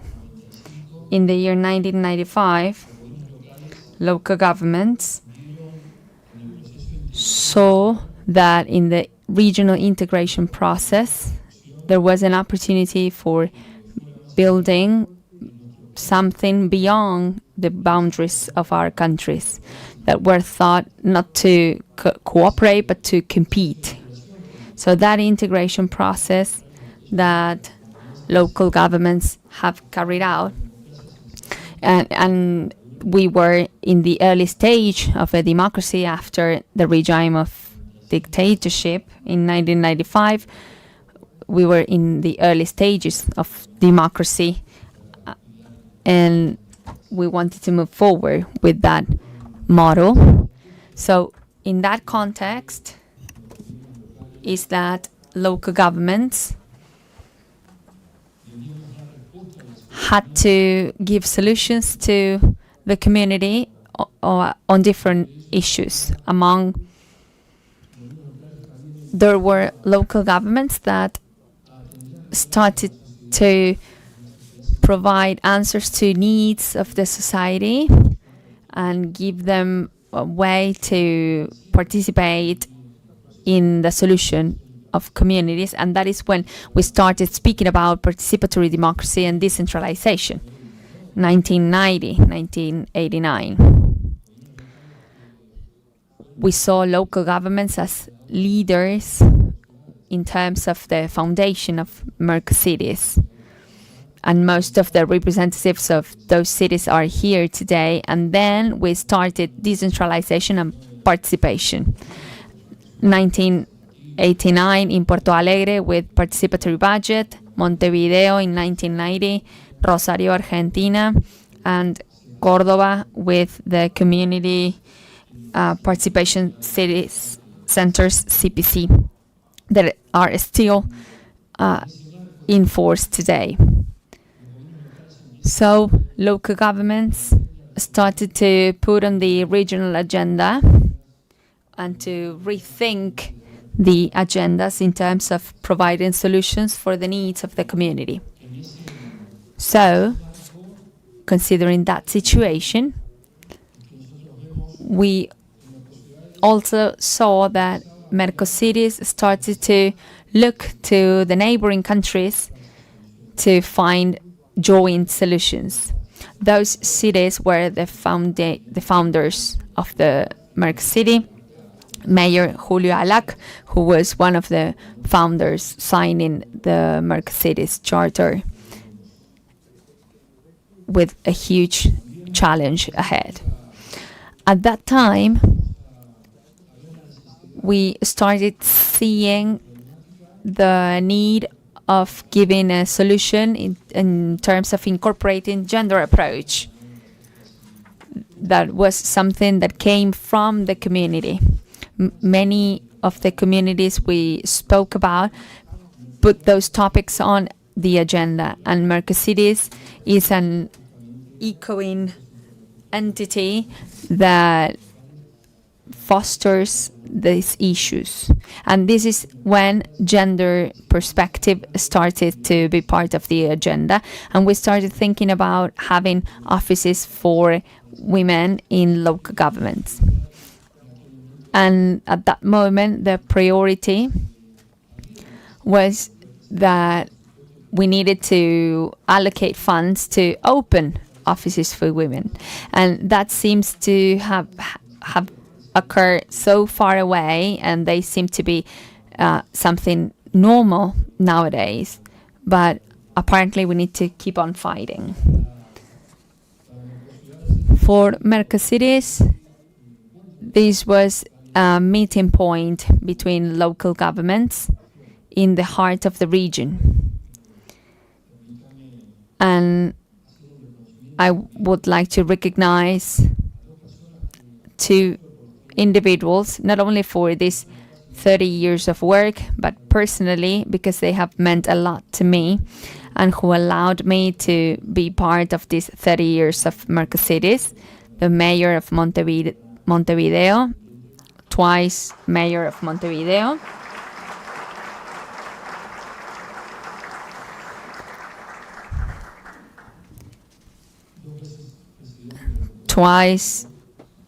two times president of Mercosides, and the foreign affairs director of Montevideo, who was the first executive secretary of Mercosur in Montevideo.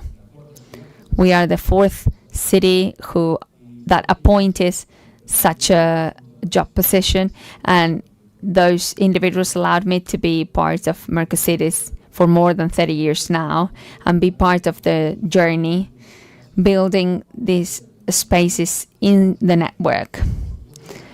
And of course, the technical secretary of Mercosur in Montevideo that exists since the inception of Mercosur. So that would be the background in which Mercosur was funded in 1995 and the leadership that it has up to today. The pandemic seems to be far in time, but it wasn't. And it was a test that humans need to overcome and local governments need to face. No one thought that the pandemics could happen at all.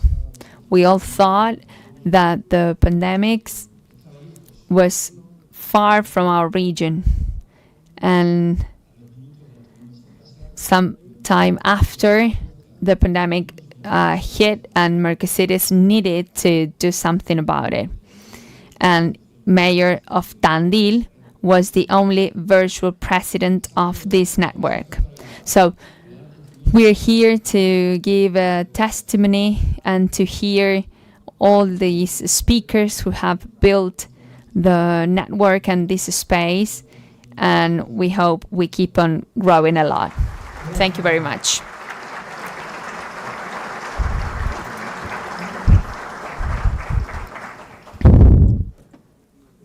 Thank you.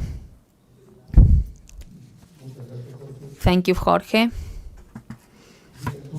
Now we give the floor to Guillermo Marianacci, accountant, administrative licentiate, is an expert on institutional strengthening, planning, and political policies in government.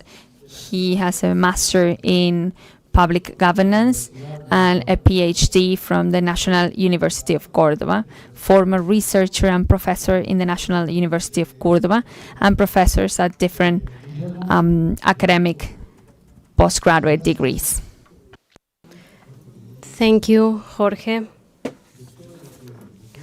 Out of everything that you have done, I think the most important thing to talk about is in the municipality of Montevideo. Vice Governor, Mayor Alac, part of the integration, boss,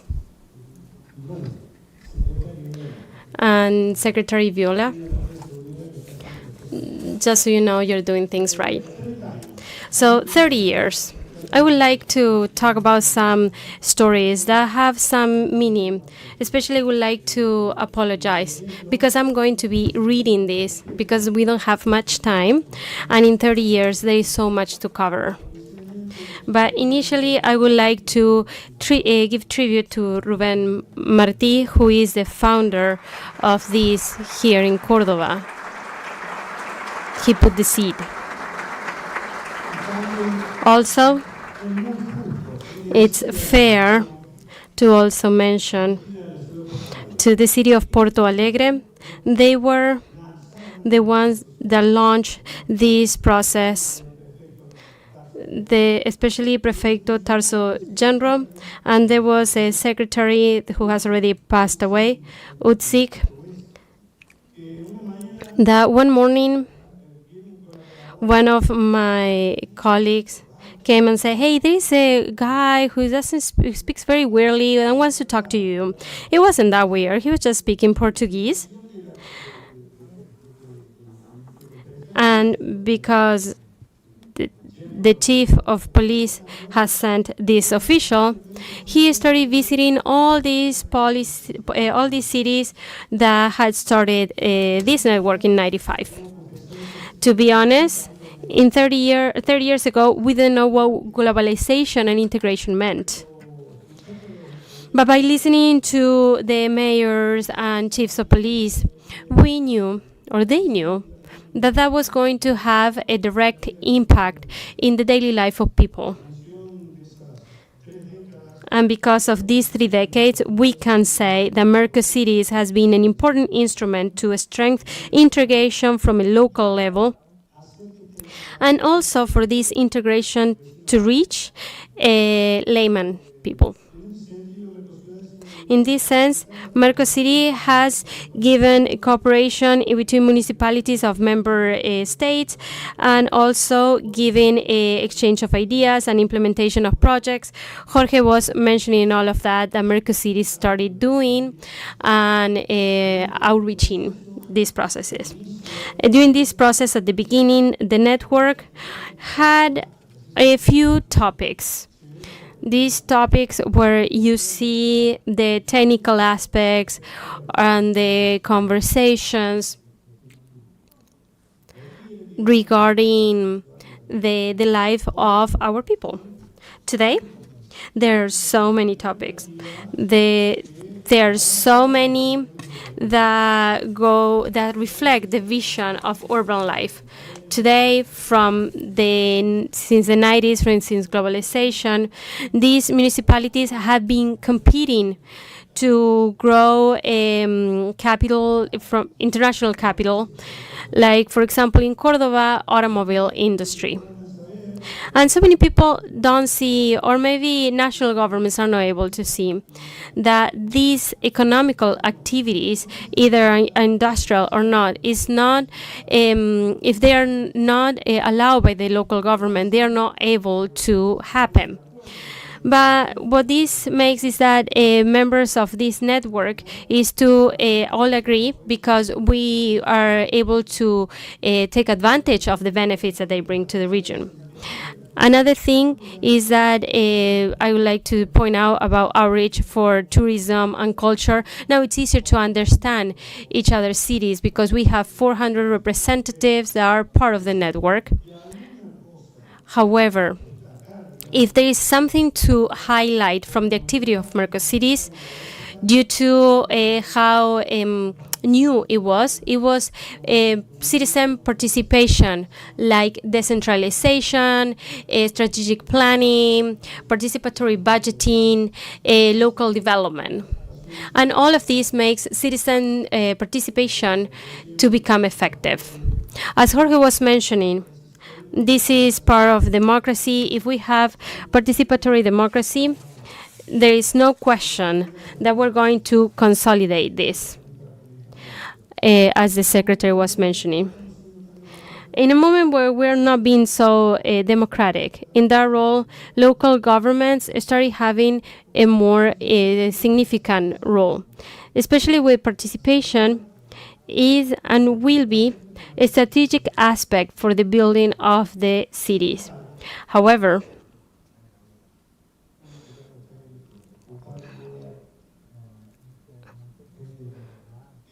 it's good to point out that participation of local governments in the region, in the Mercosur, in the 30 years, is still limited.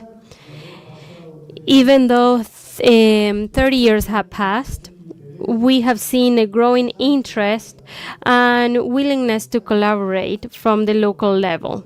Within the local level, participation is promoted, and it becomes difficult for the citizens to participate regarding Mercosur. All these aspects are decided from the national level. They're the ones that make the decision. And in a way, it's kind of like a handpicked decision on how citizens want to participate regarding this network. There is a forum, there is an advisory forum from municipalities, and provinces created in 2004. There was I remember that we were very happy. There was a meeting And we saw international affair who wanted to have if they wanted to have a special relationship, and then he fired us. If it wasn't for this person, we wouldn't be talking here today. In 30 years from Mercosur, it's important that to point out that there is no specific body or a formal channel to represent and coordinate local government, because local governments are the people. As Dr. Parcerini, Mayor Alak, and all the city representatives are bored because they don't have anything to do, I think it's important to propose something. I started saying that whatever the Mercosur decides determines the conditions of the common people. Also, besides the importance of the network and the promotion of participatory democracy, it's also important to add that in 30 years, our region has become more inequitable.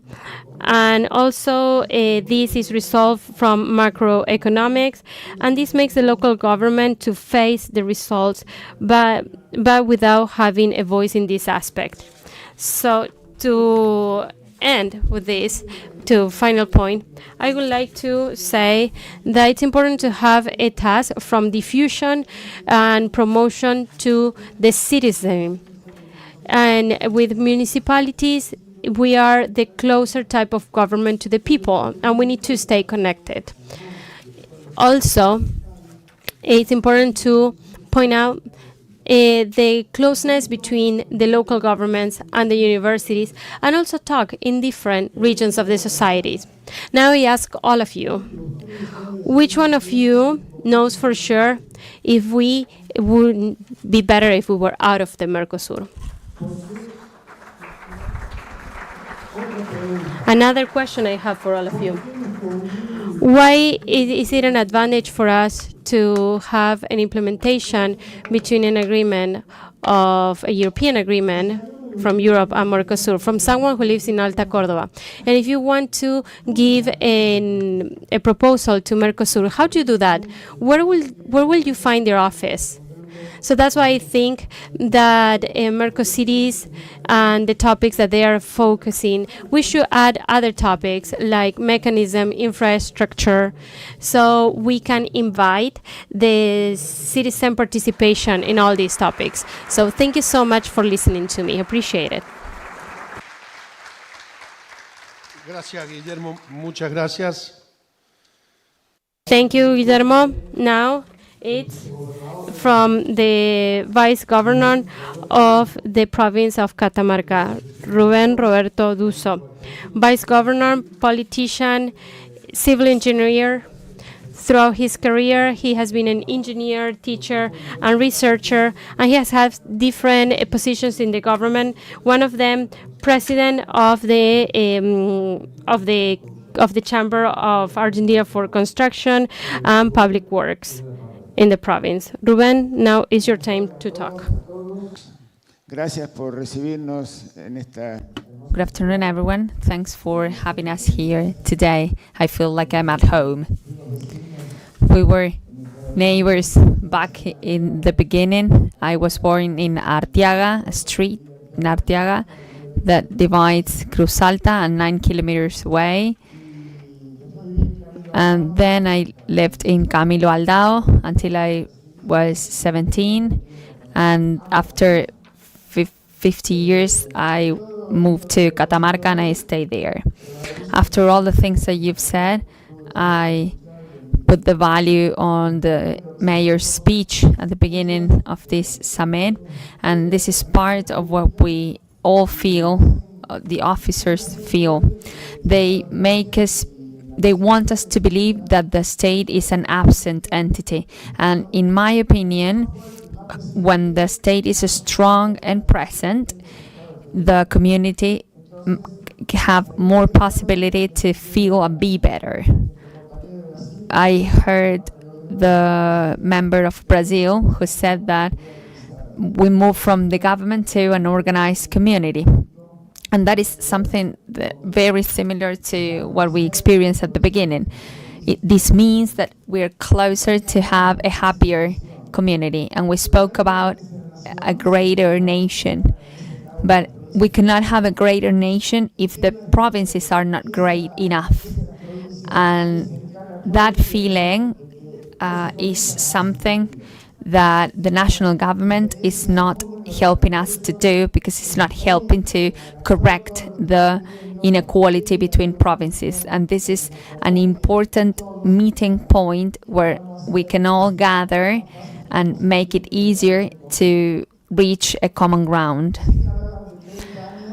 We are speaking about 30 years, and I can speak about of 130 years, when in 1911, in September 16th, by law, we approved the launching of the train that linked Catamarca with Chile, and this was approved unanimously in a country where it's very difficult to have a law or to have something being approved unanimously.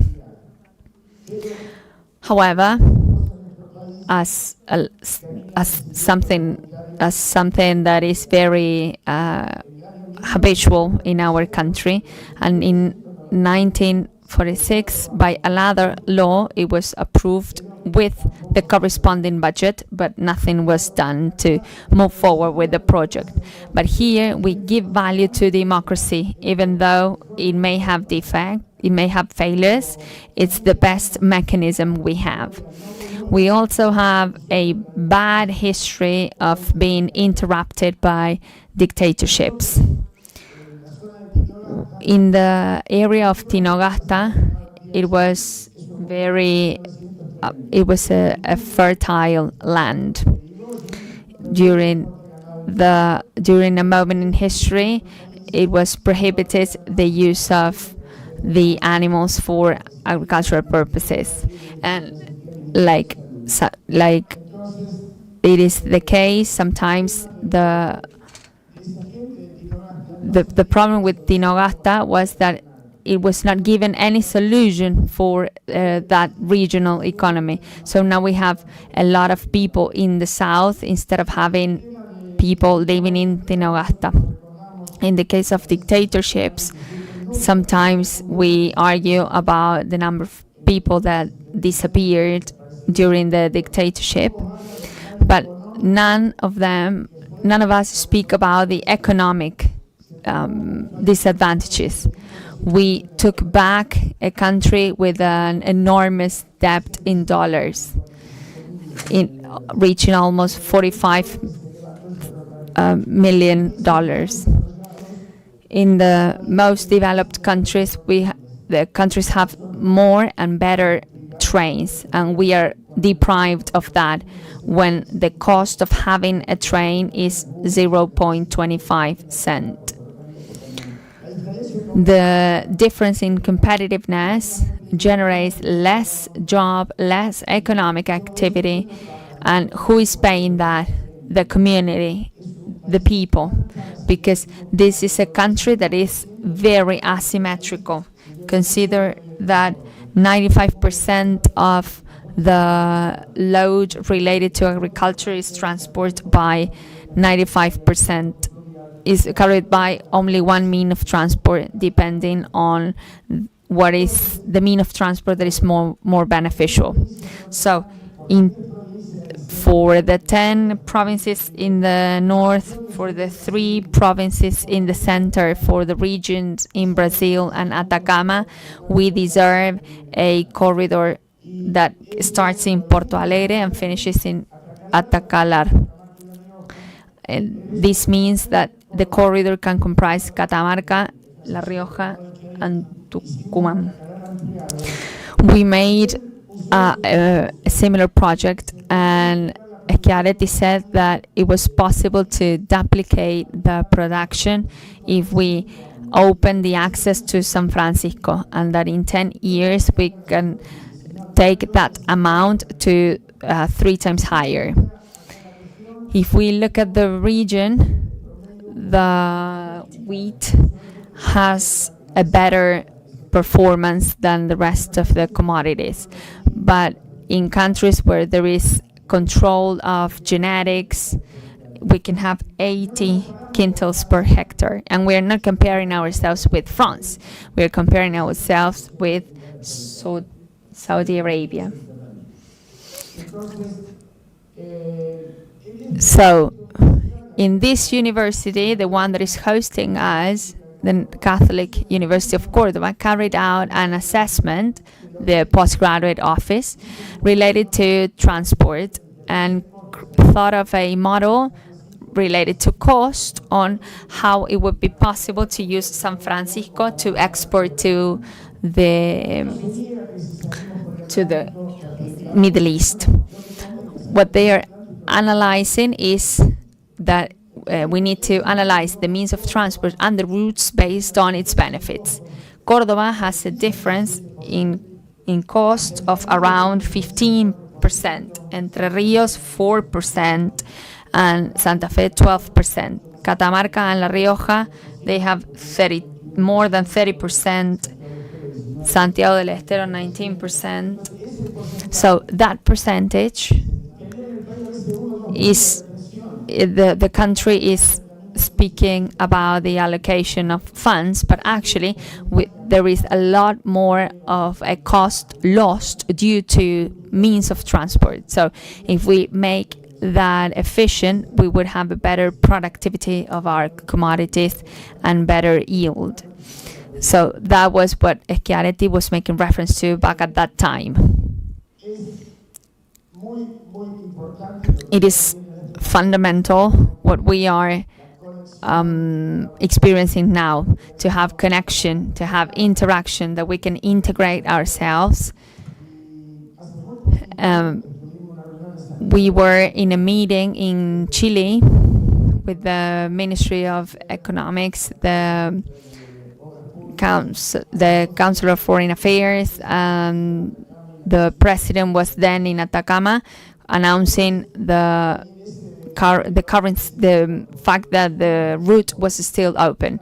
And in Zoom was Carlos Macei on behalf of Córdoba, showing how fruitful would be for Córdoba to be part of the transport corridor. Virginia Ávila on behalf of Tucumán exports to more than 150 countries and more than 100 products. So at this moment, what we haven't done for conviction, we are doing so for need. We need to use the Pacific route to reach productivity, to be more sustainable, and to make our communities happier. Thank you very much. Congratulations for the teams that have done this possible, and you have our support. You can count on us.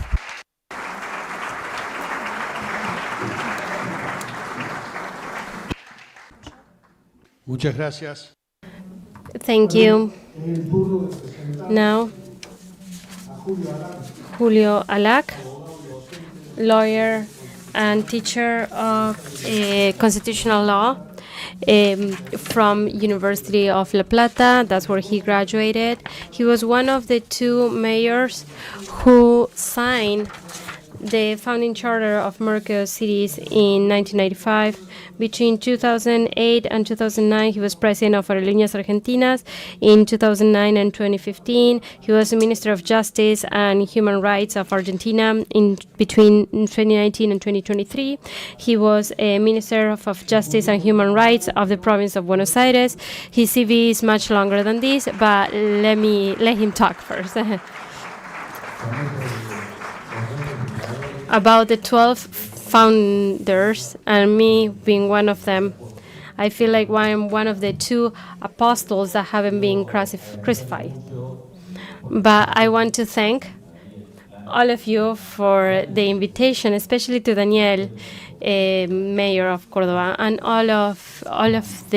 everyone in the team. I want to thank Mercos Cities for the amazing work that they have done. I celebrate when there are conferences like this 30 years later, when at the beginning it was just only a few of us, and we didn't understand yet the value of Mercos cities in Latin America and the region. So congratulations, Jorge and Guillermo. and everyone who is part of the team. I also want to congratulate the Deputy Governor who talked very clearly about state, decentralized, and justice.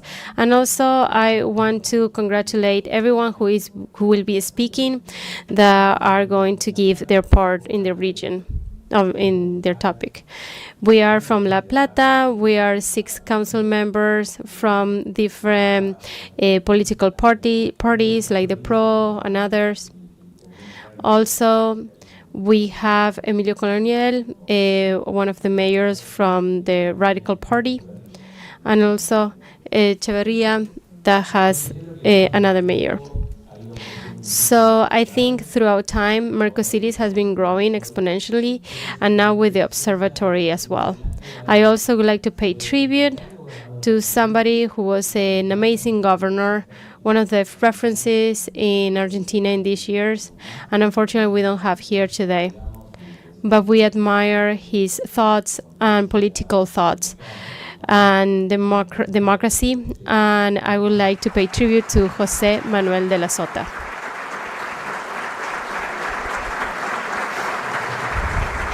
Grande.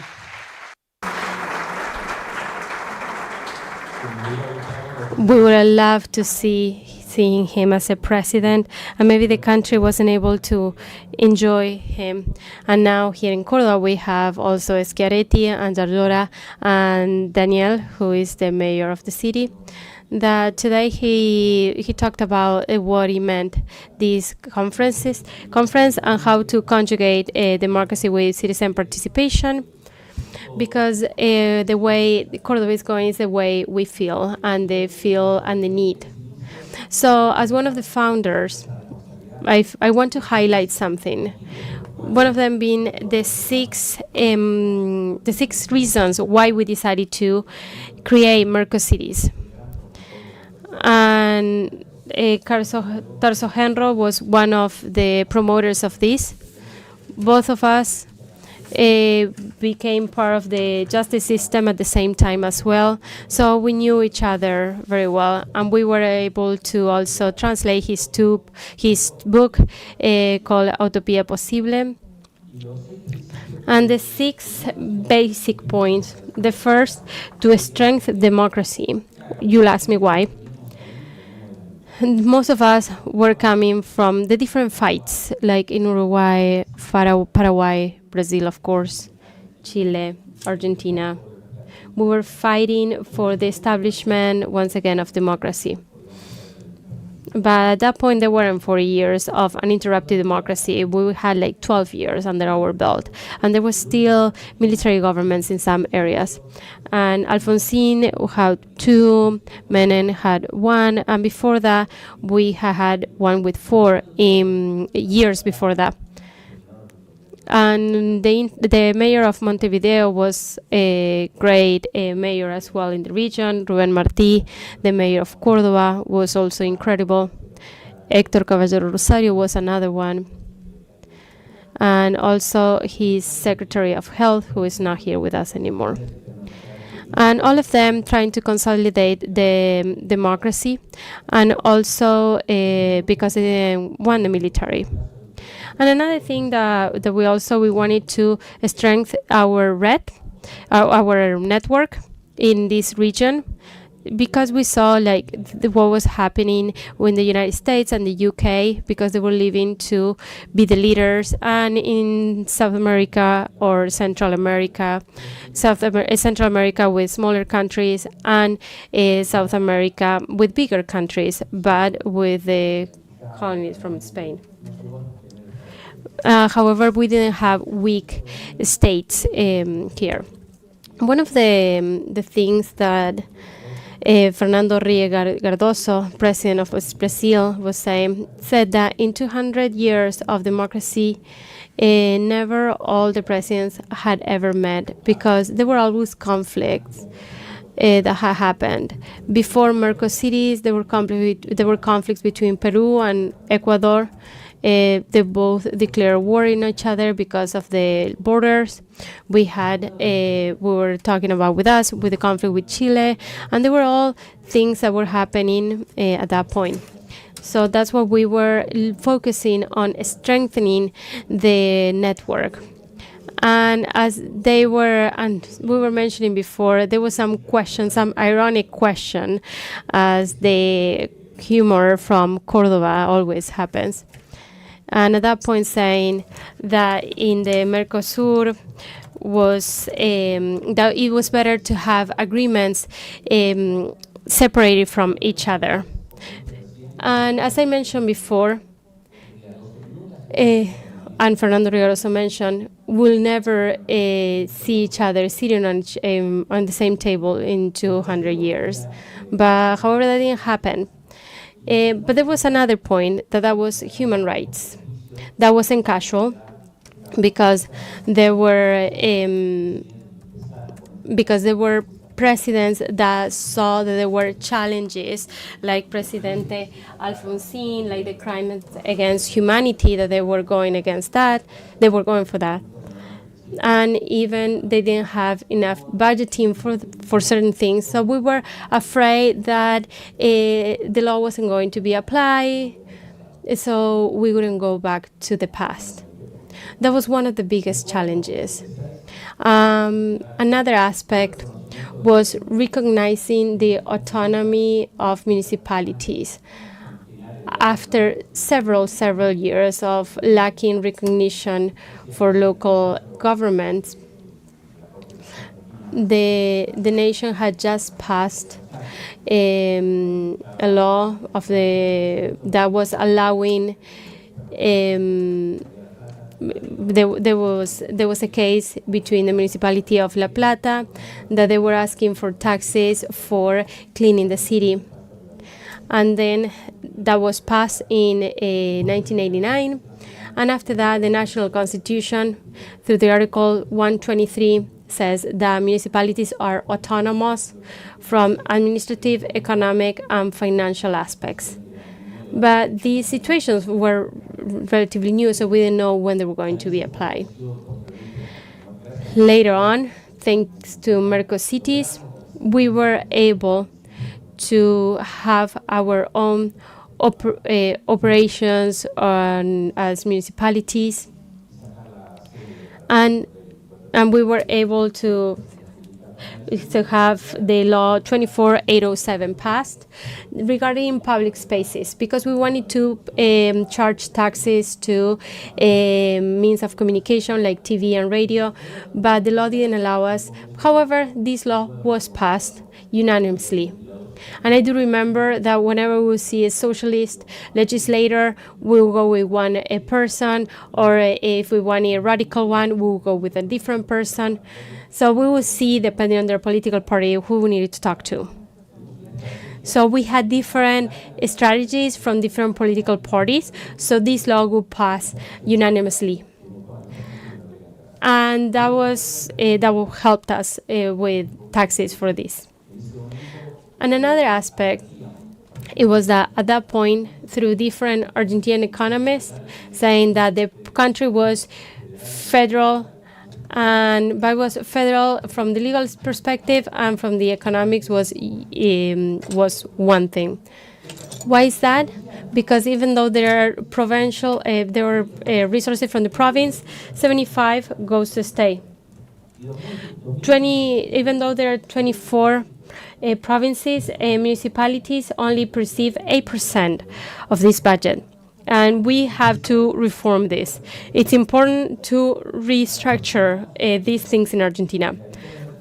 It should be 33 to national government, 33 to the provinces, and 33 from resources to the municipalities, or 50-50 was a whole unit as state. But this was basically what we saw is that citizens, we needed to, they were knocking on our doors with these issues. But last and but not least, it was citizen participation, even though I don't want to talk too much about this because Daniel talked a lot about this.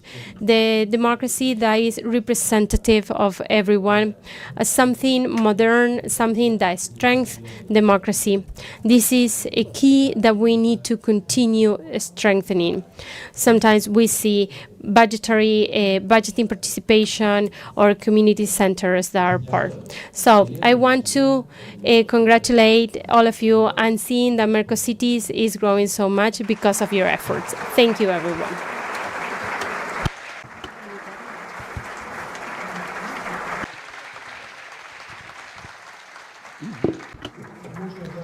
Thank you very much. Thank you very much, Julia.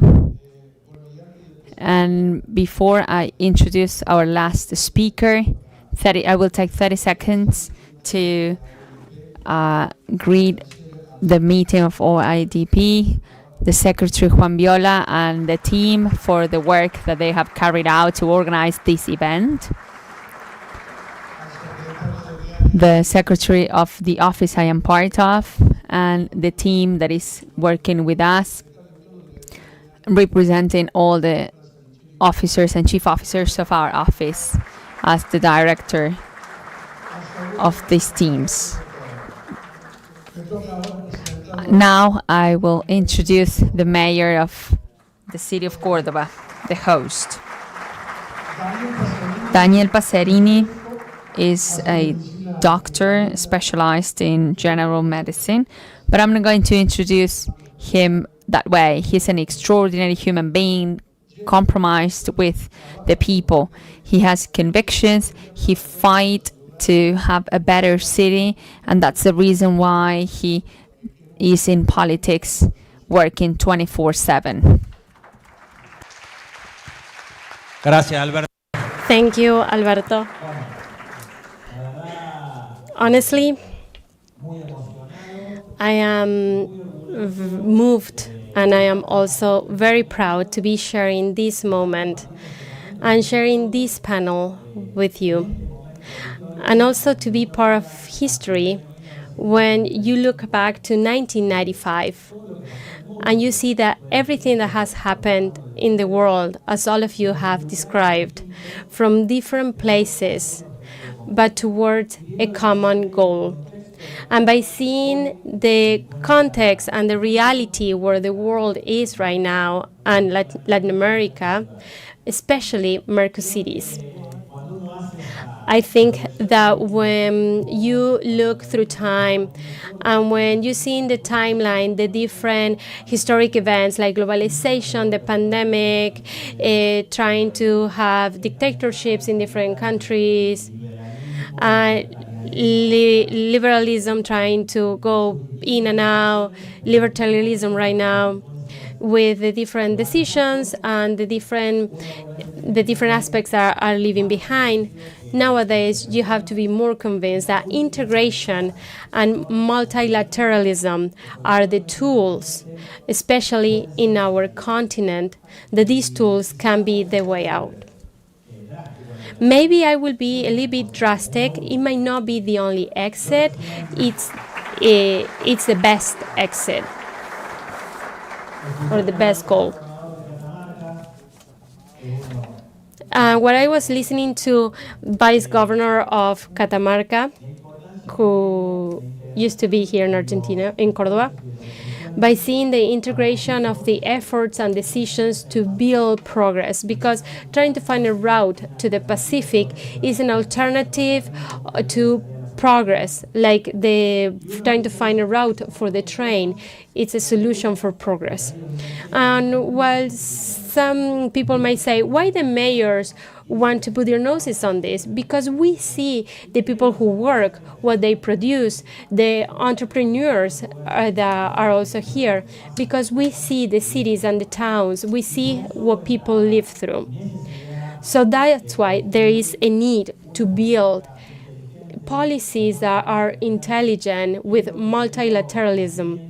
And that's what gave birth to Mercosur. And I really wanted to ask some questions, but I didn't know if I could at that point. But I want to say that because of his intelligence and irony, he left the path for us to have this conversation. By seeing today how many agreements between different countries haven't succeeded, I think between cities we see how the hope and fundamental aspects are key for these things to work.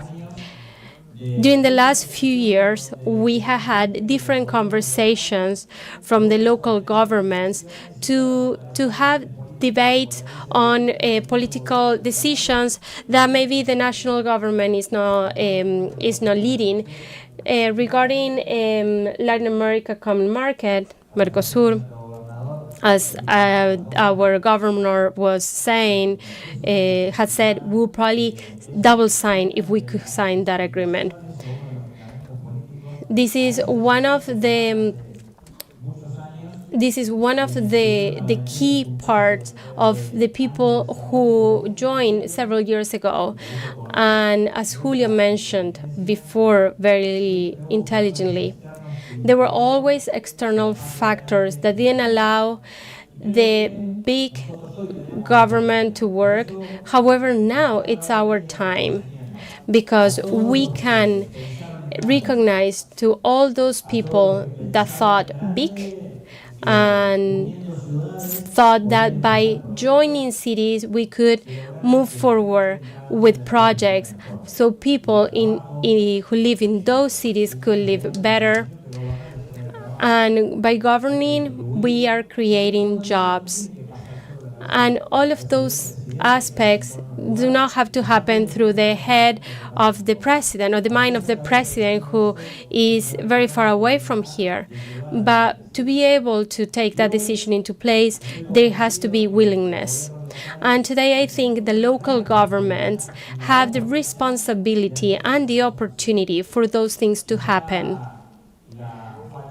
Maybe the lack of federalism in Argentina is one of the reasons for these debates to take so many years to give us the right, or to tell us that we were right. And maybe what we see in neighboring countries will make on the city governments or city leaders for us to continue moving forward one step at a time. Now we see the Bank of Development in Inter-America. We see what's happening. And they have decided that local governments can be part of this budgeting, and agreements between local governments can help strengthening this. So I would say 30 years later, after that discussion, we have the responsibility of strengthening this and also make the next step. I think that by thinking big makes the decision of those who made the initial decision something to think about. Sometimes we discuss about things that for some people might think that it's not important enough. But for community leaders, one of the things are, for example, to take care of taxes, to ensure services. But today we see the lack of federalism, inequalities in budgeting. Today, we see that we hope that they don't go against each one of us.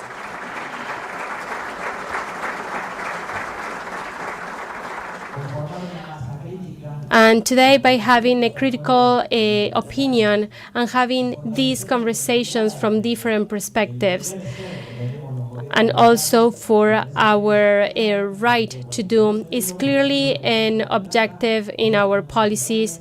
Today in La Plata, I see that there are council members from different regions of La Plata. So this makes us very proud and responsible, because we need to look for that type of path. And here in Córdoba, as De La Sota taught us, we could prevent from different perspectives.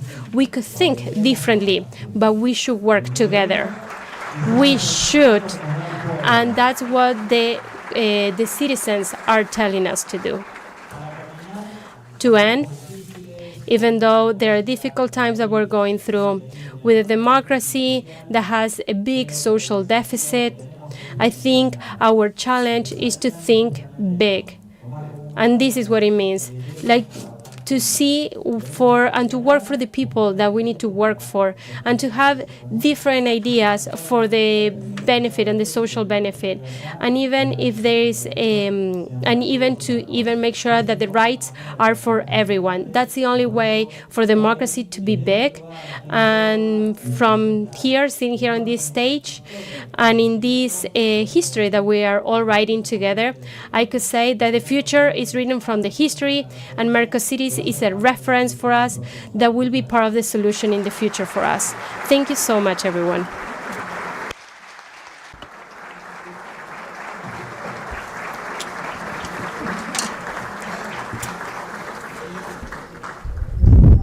Thank you very much, Dr. Daniel Paserini.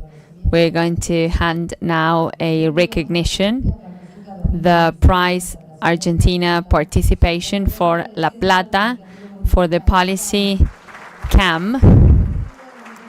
This is given to Mayor La Plata, Julio Alac.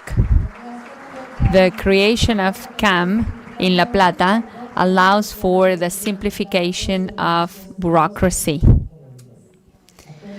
Currently, everything is done at one office, reducing the time for the processing of paperwork.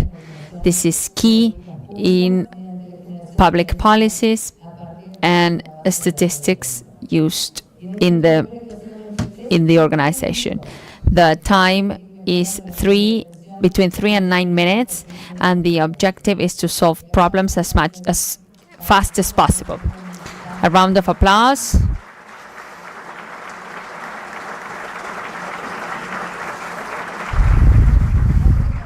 Before we move forward to panel 2, we are going to invite to the representatives of panel 2, speakers of panel 2, so that we can take a picture all together.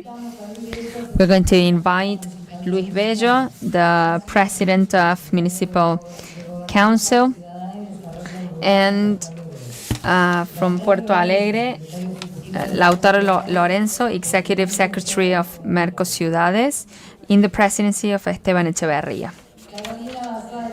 Carolina Basualdo, the mayor of Despeñaderos.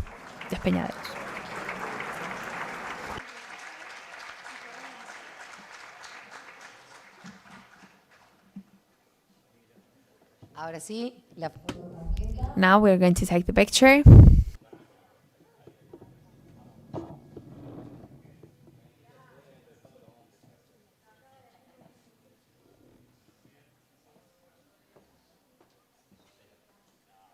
Muchísimas gracias.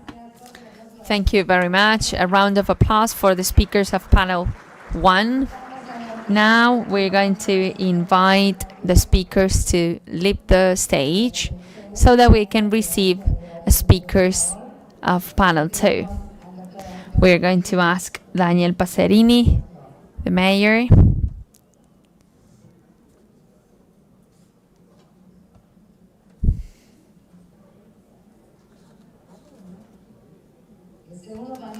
This second panel is about the challenges of participatory democracy in the region. And the title is Challenges of Participatory Democracy in the Region. The moderator is Francisco Sanicelli, the International Relations Director from the municipality. And the speakers will have 5 minutes to expose their opinion.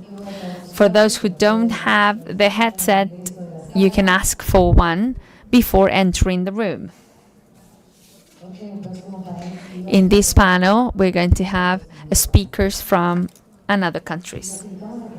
We're going to ask all of you to stay, because at the end of this panel, we're going to have a special closure for today.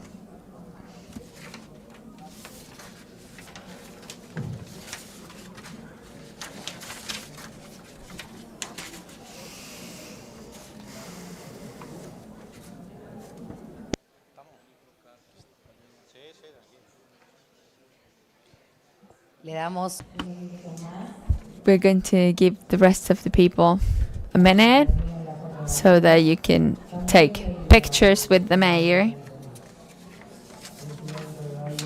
president of OIDP.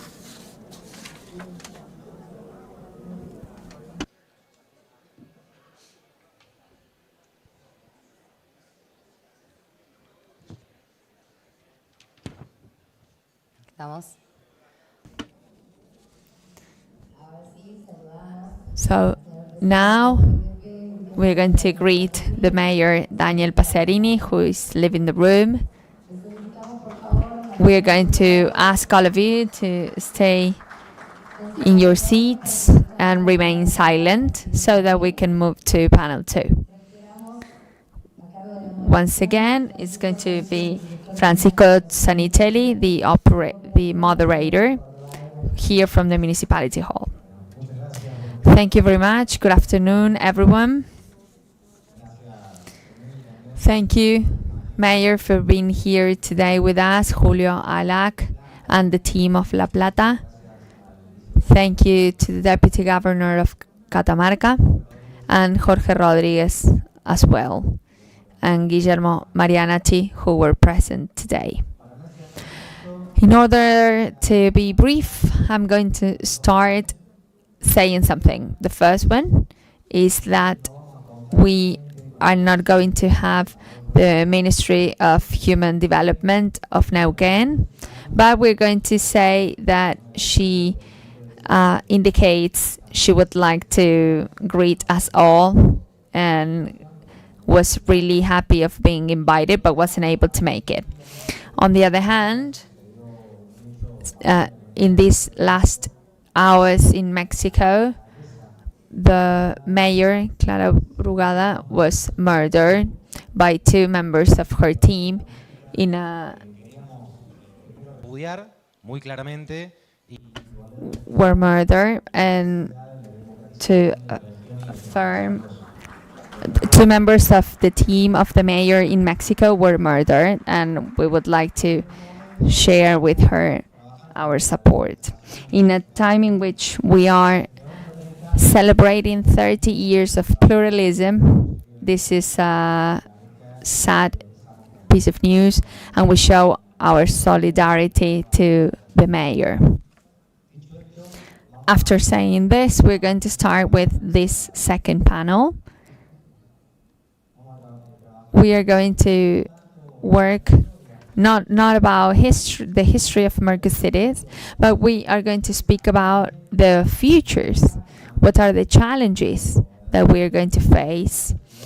The speakers here are representing the founder cities of Mercosides, like Casio, one of the officials from Puerto Alegre, and Luis Bello as well, who is the head of the municipal council in Asunción. The mayor of Despeñaderos, she was the last city making the onboarding to Mercosides, and Lautaro Lorenzo, the executive secretary in representation of, on behalf of Esteban Echeverría. So I'm going to give the floor to Lautaro Lorenzo to speak about the challenges in terms of participatory democracy and citizen participatory. We are going to hear you speak. Thank you very much, and I would like to congratulate the organization, the city of Córdoba, the team, for the event that you have organized, in which we reflect upon different topics, and the members of OIDP. Some of the challenges that we are going to face we are still facing nowadays, considering the context in the region, the problems that we have in local governments. We understand that there is a problem with financing, this term in office of Fernando Grey as president of this network knows that needs to work on the recognition of local governments at different levels and to have spaces and instances of financing that are autonomous and that are not that are linked, in which the politics is not an interlink. The local government at the end of the day is the one that is executing political policies and working with the communities, establishing more channels for participation and innovating in public policies. And in order to do so, resources are needed. During this day of sessions, we are seeing that there is a need of independence at the local level to not only administer funds, but also to generate more resources. From our perspective, we are working a lot with CAF, Cooperation for Fostering, and we were in a meeting with the future president of Mercosities, and we were in Washington with the president of the... We tried to find a direct link with different entities to look for financing, and we have identified interesting opportunities.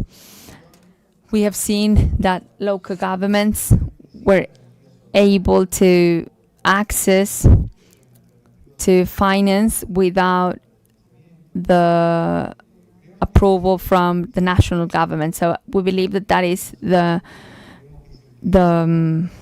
main topic and the topic that should be on the agenda, and that is closely linked to other type of tensions, not only in Mercosur but also in Latin America. Local governments should be recognized as an autonomous entity. This is something that you may not know, but UCLG, that is the institution that links all local governments around the world, is the one that has a voice in the face of the United Nations to the Council Assembly. It also has the recognition from the United Nations as sort of a non-profit organization. They are recognized by the United Nations Assembly as having a role that is important for the sector. Of course, that we understand that local governments are not this type of organization, because the mayors are elected are chosen by the cities, and they need to comply with a term in office, and that would be it. And that is the difference with different types of organizations. We are part of the state, and its authorities are chosen by the mechanism of democracy. So those are the two axes needed to strengthen the economy. Also, recognizing local governments with its active state. Thank you, Lautaro.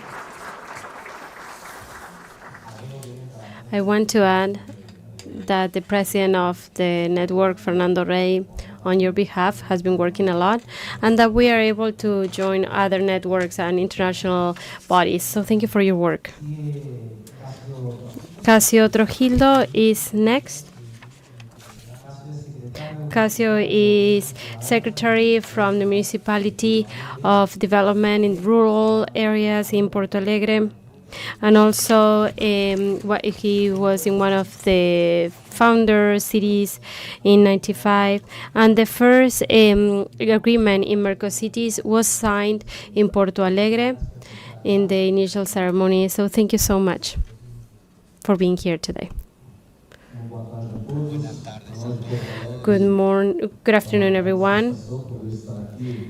It's a pleasure for us to be here today in this panel to commemorate the 30 years of Merco Cities, along with everyone who is participating, especially Córdoba, La Plata, Asunción, that along with Puerto Alegre were founding cities for Merco Cities. When Merco Cities was founded in Puerto Alegre, Puerto Alegre had a budget participation had it for 6 years.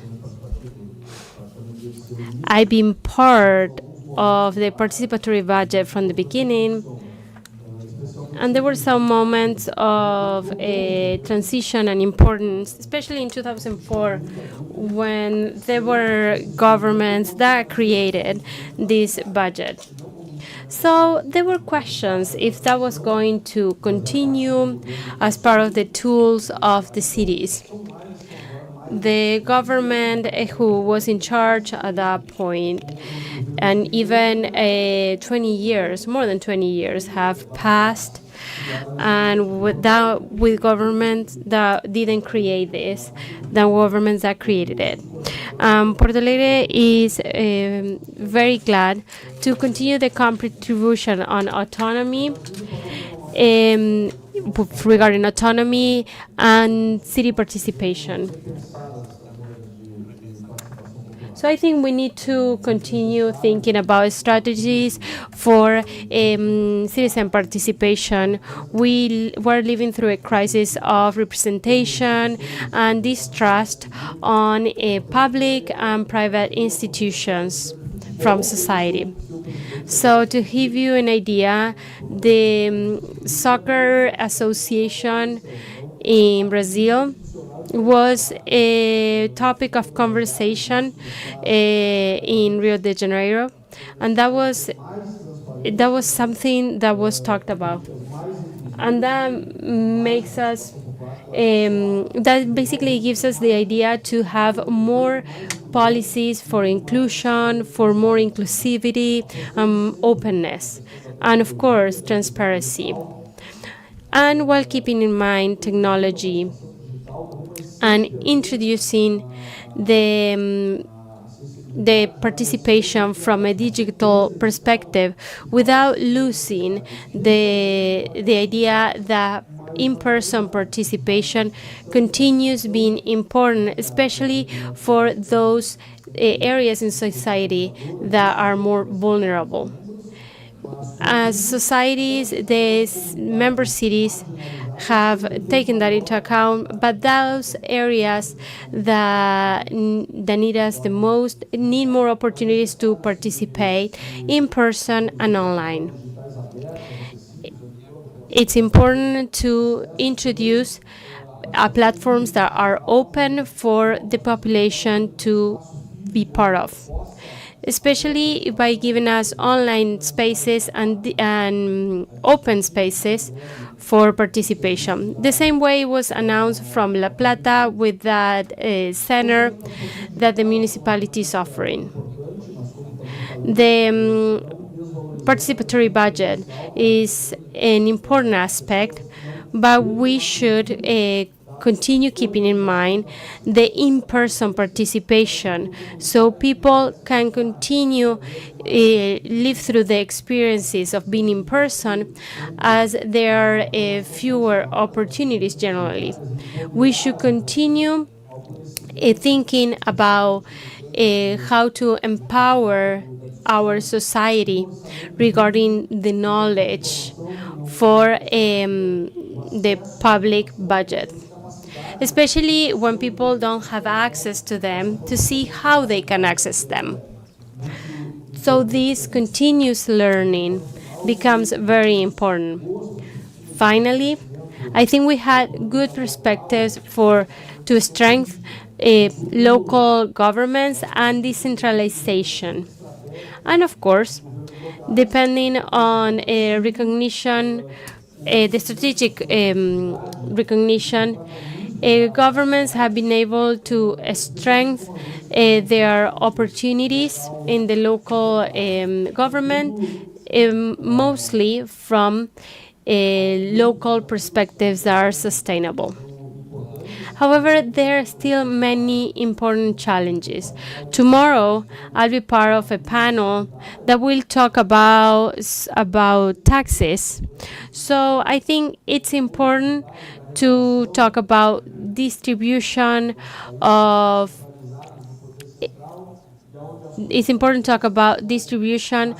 taxes and a budget, because those are things that happen in our cities. So many times the municipalities have the least amount of resources. So this is so important. It's important the places that we live, and those places are the cities.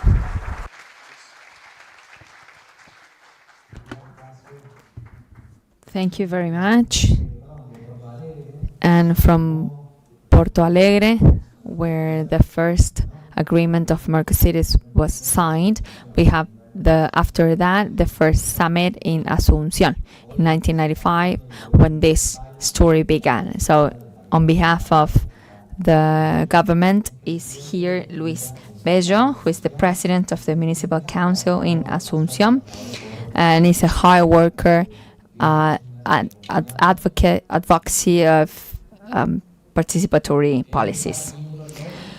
It's an honor for me to be here representing the capital of Paraguay, Asunción, which is actually a double honor, because there the Mercosur network was funded 30 years ago. There we started generating a space to help a lot of cities to strengthen the local governments and to strengthen links. At that time, we were 12 cities, and we generated one of the most important network in the world that has now more than 400 cities that have joined in this network. I must say that if we are facing a challenge in current times, is the new context. Today, smartphones, social media, this direct communication between communities and government changes significantly the way in which governance is carried out. We need to understand that we are super close, one instant away from a picture, from a recording, from the emotions of citizens and communities. So we need to find a way, from the perspective of Mercosides and participatory mechanisms, as to how we're going to tackle community needs. It's vital and is the key concept of these times when we start considering reshaping participatory mechanisms. We need to have mechanisms that are efficient and valid, that can actually connect government and people from the digital framework. I am convinced that Mercosides work in all Latin America, because when they were funded were 12, and the fact that today we have more than 400 cities is telling us that this is a mechanism that is working. I will quote Phil Jackson, who spoke about the participation in a team, the force of each of the member in the team, and what makes the power of the team as a whole. Thank you very much.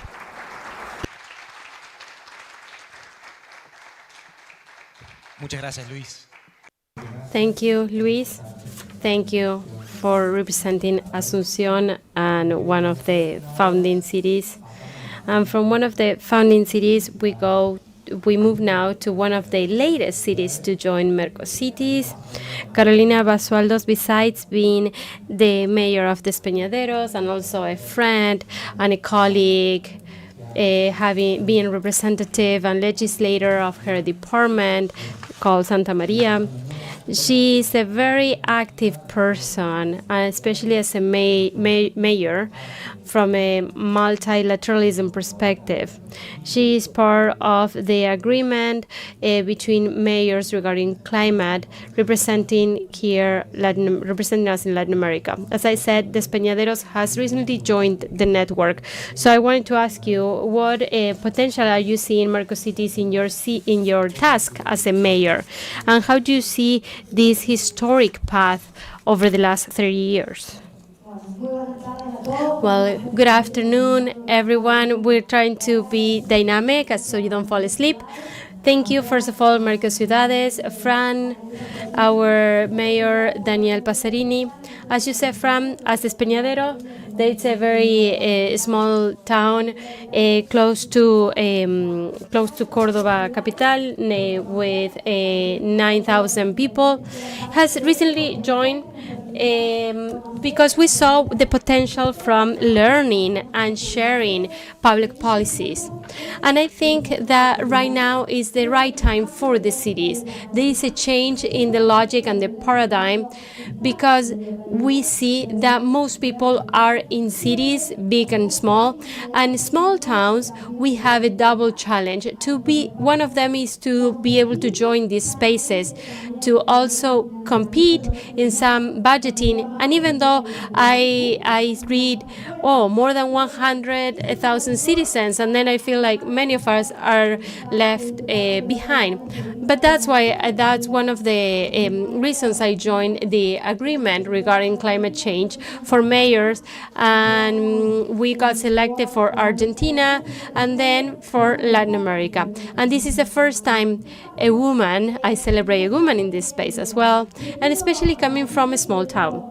And I want to say regarding the importance of citizen participation and this whole history of the 12 cities that initially joined has to do with the history of Latin America. As Lula said in the G20, and Lula said two things that were part of history. It was the first time that a president was receiving from mayors from all over the world a document in the G20. And second, he said something very profound that has to do with citizen participation. He said in the streets, in the city squares where people live, dreams become realities, and the cities have to be the ones that make those changes. And I totally agree with what Lula said. I think municipalities are the ones that make those changes. It doesn't matter if it has more than 1.5 million or 9,000 citizens. We have the challenge to generate policies that are innovative, and also to look into social medias.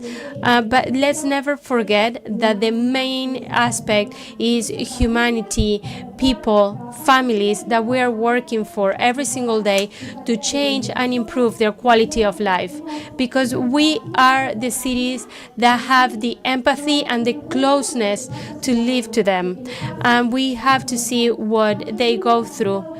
And also another thing that Lula mentioned that I think would be appropriate to mention here, as it was mentioned from my partner from Montevideo, the importance of inclusion and the climate change, how we can create tools and policies that we can complement each other and also learn from Puerto Alegre, Asunción, from Esteban Echeverría.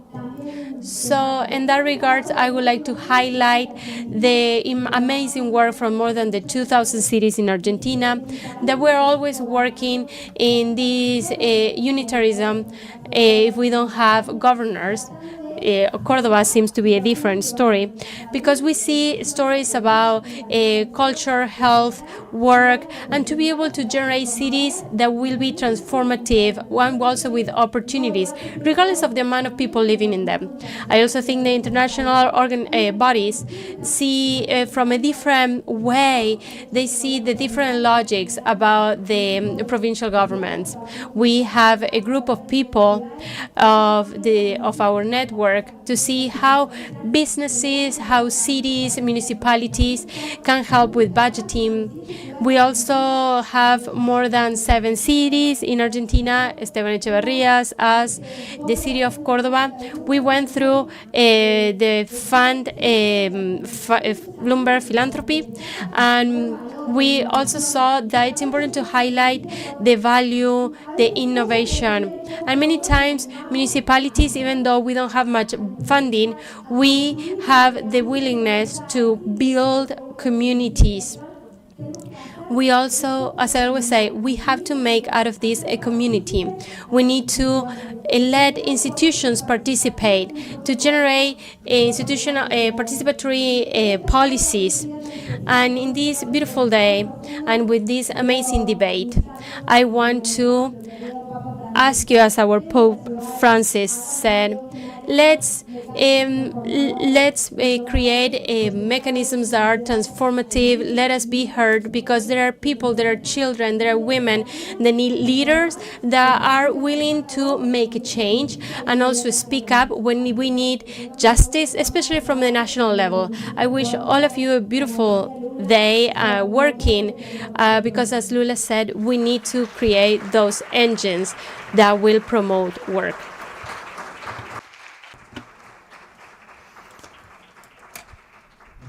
Thank you very much, Carolina. We don't have time.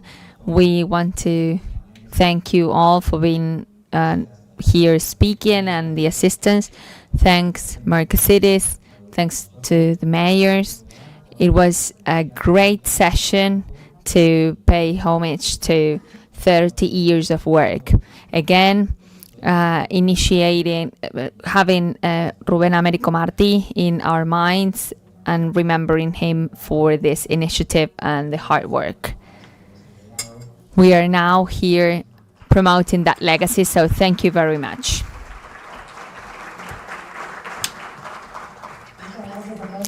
Thank you very much to the panel.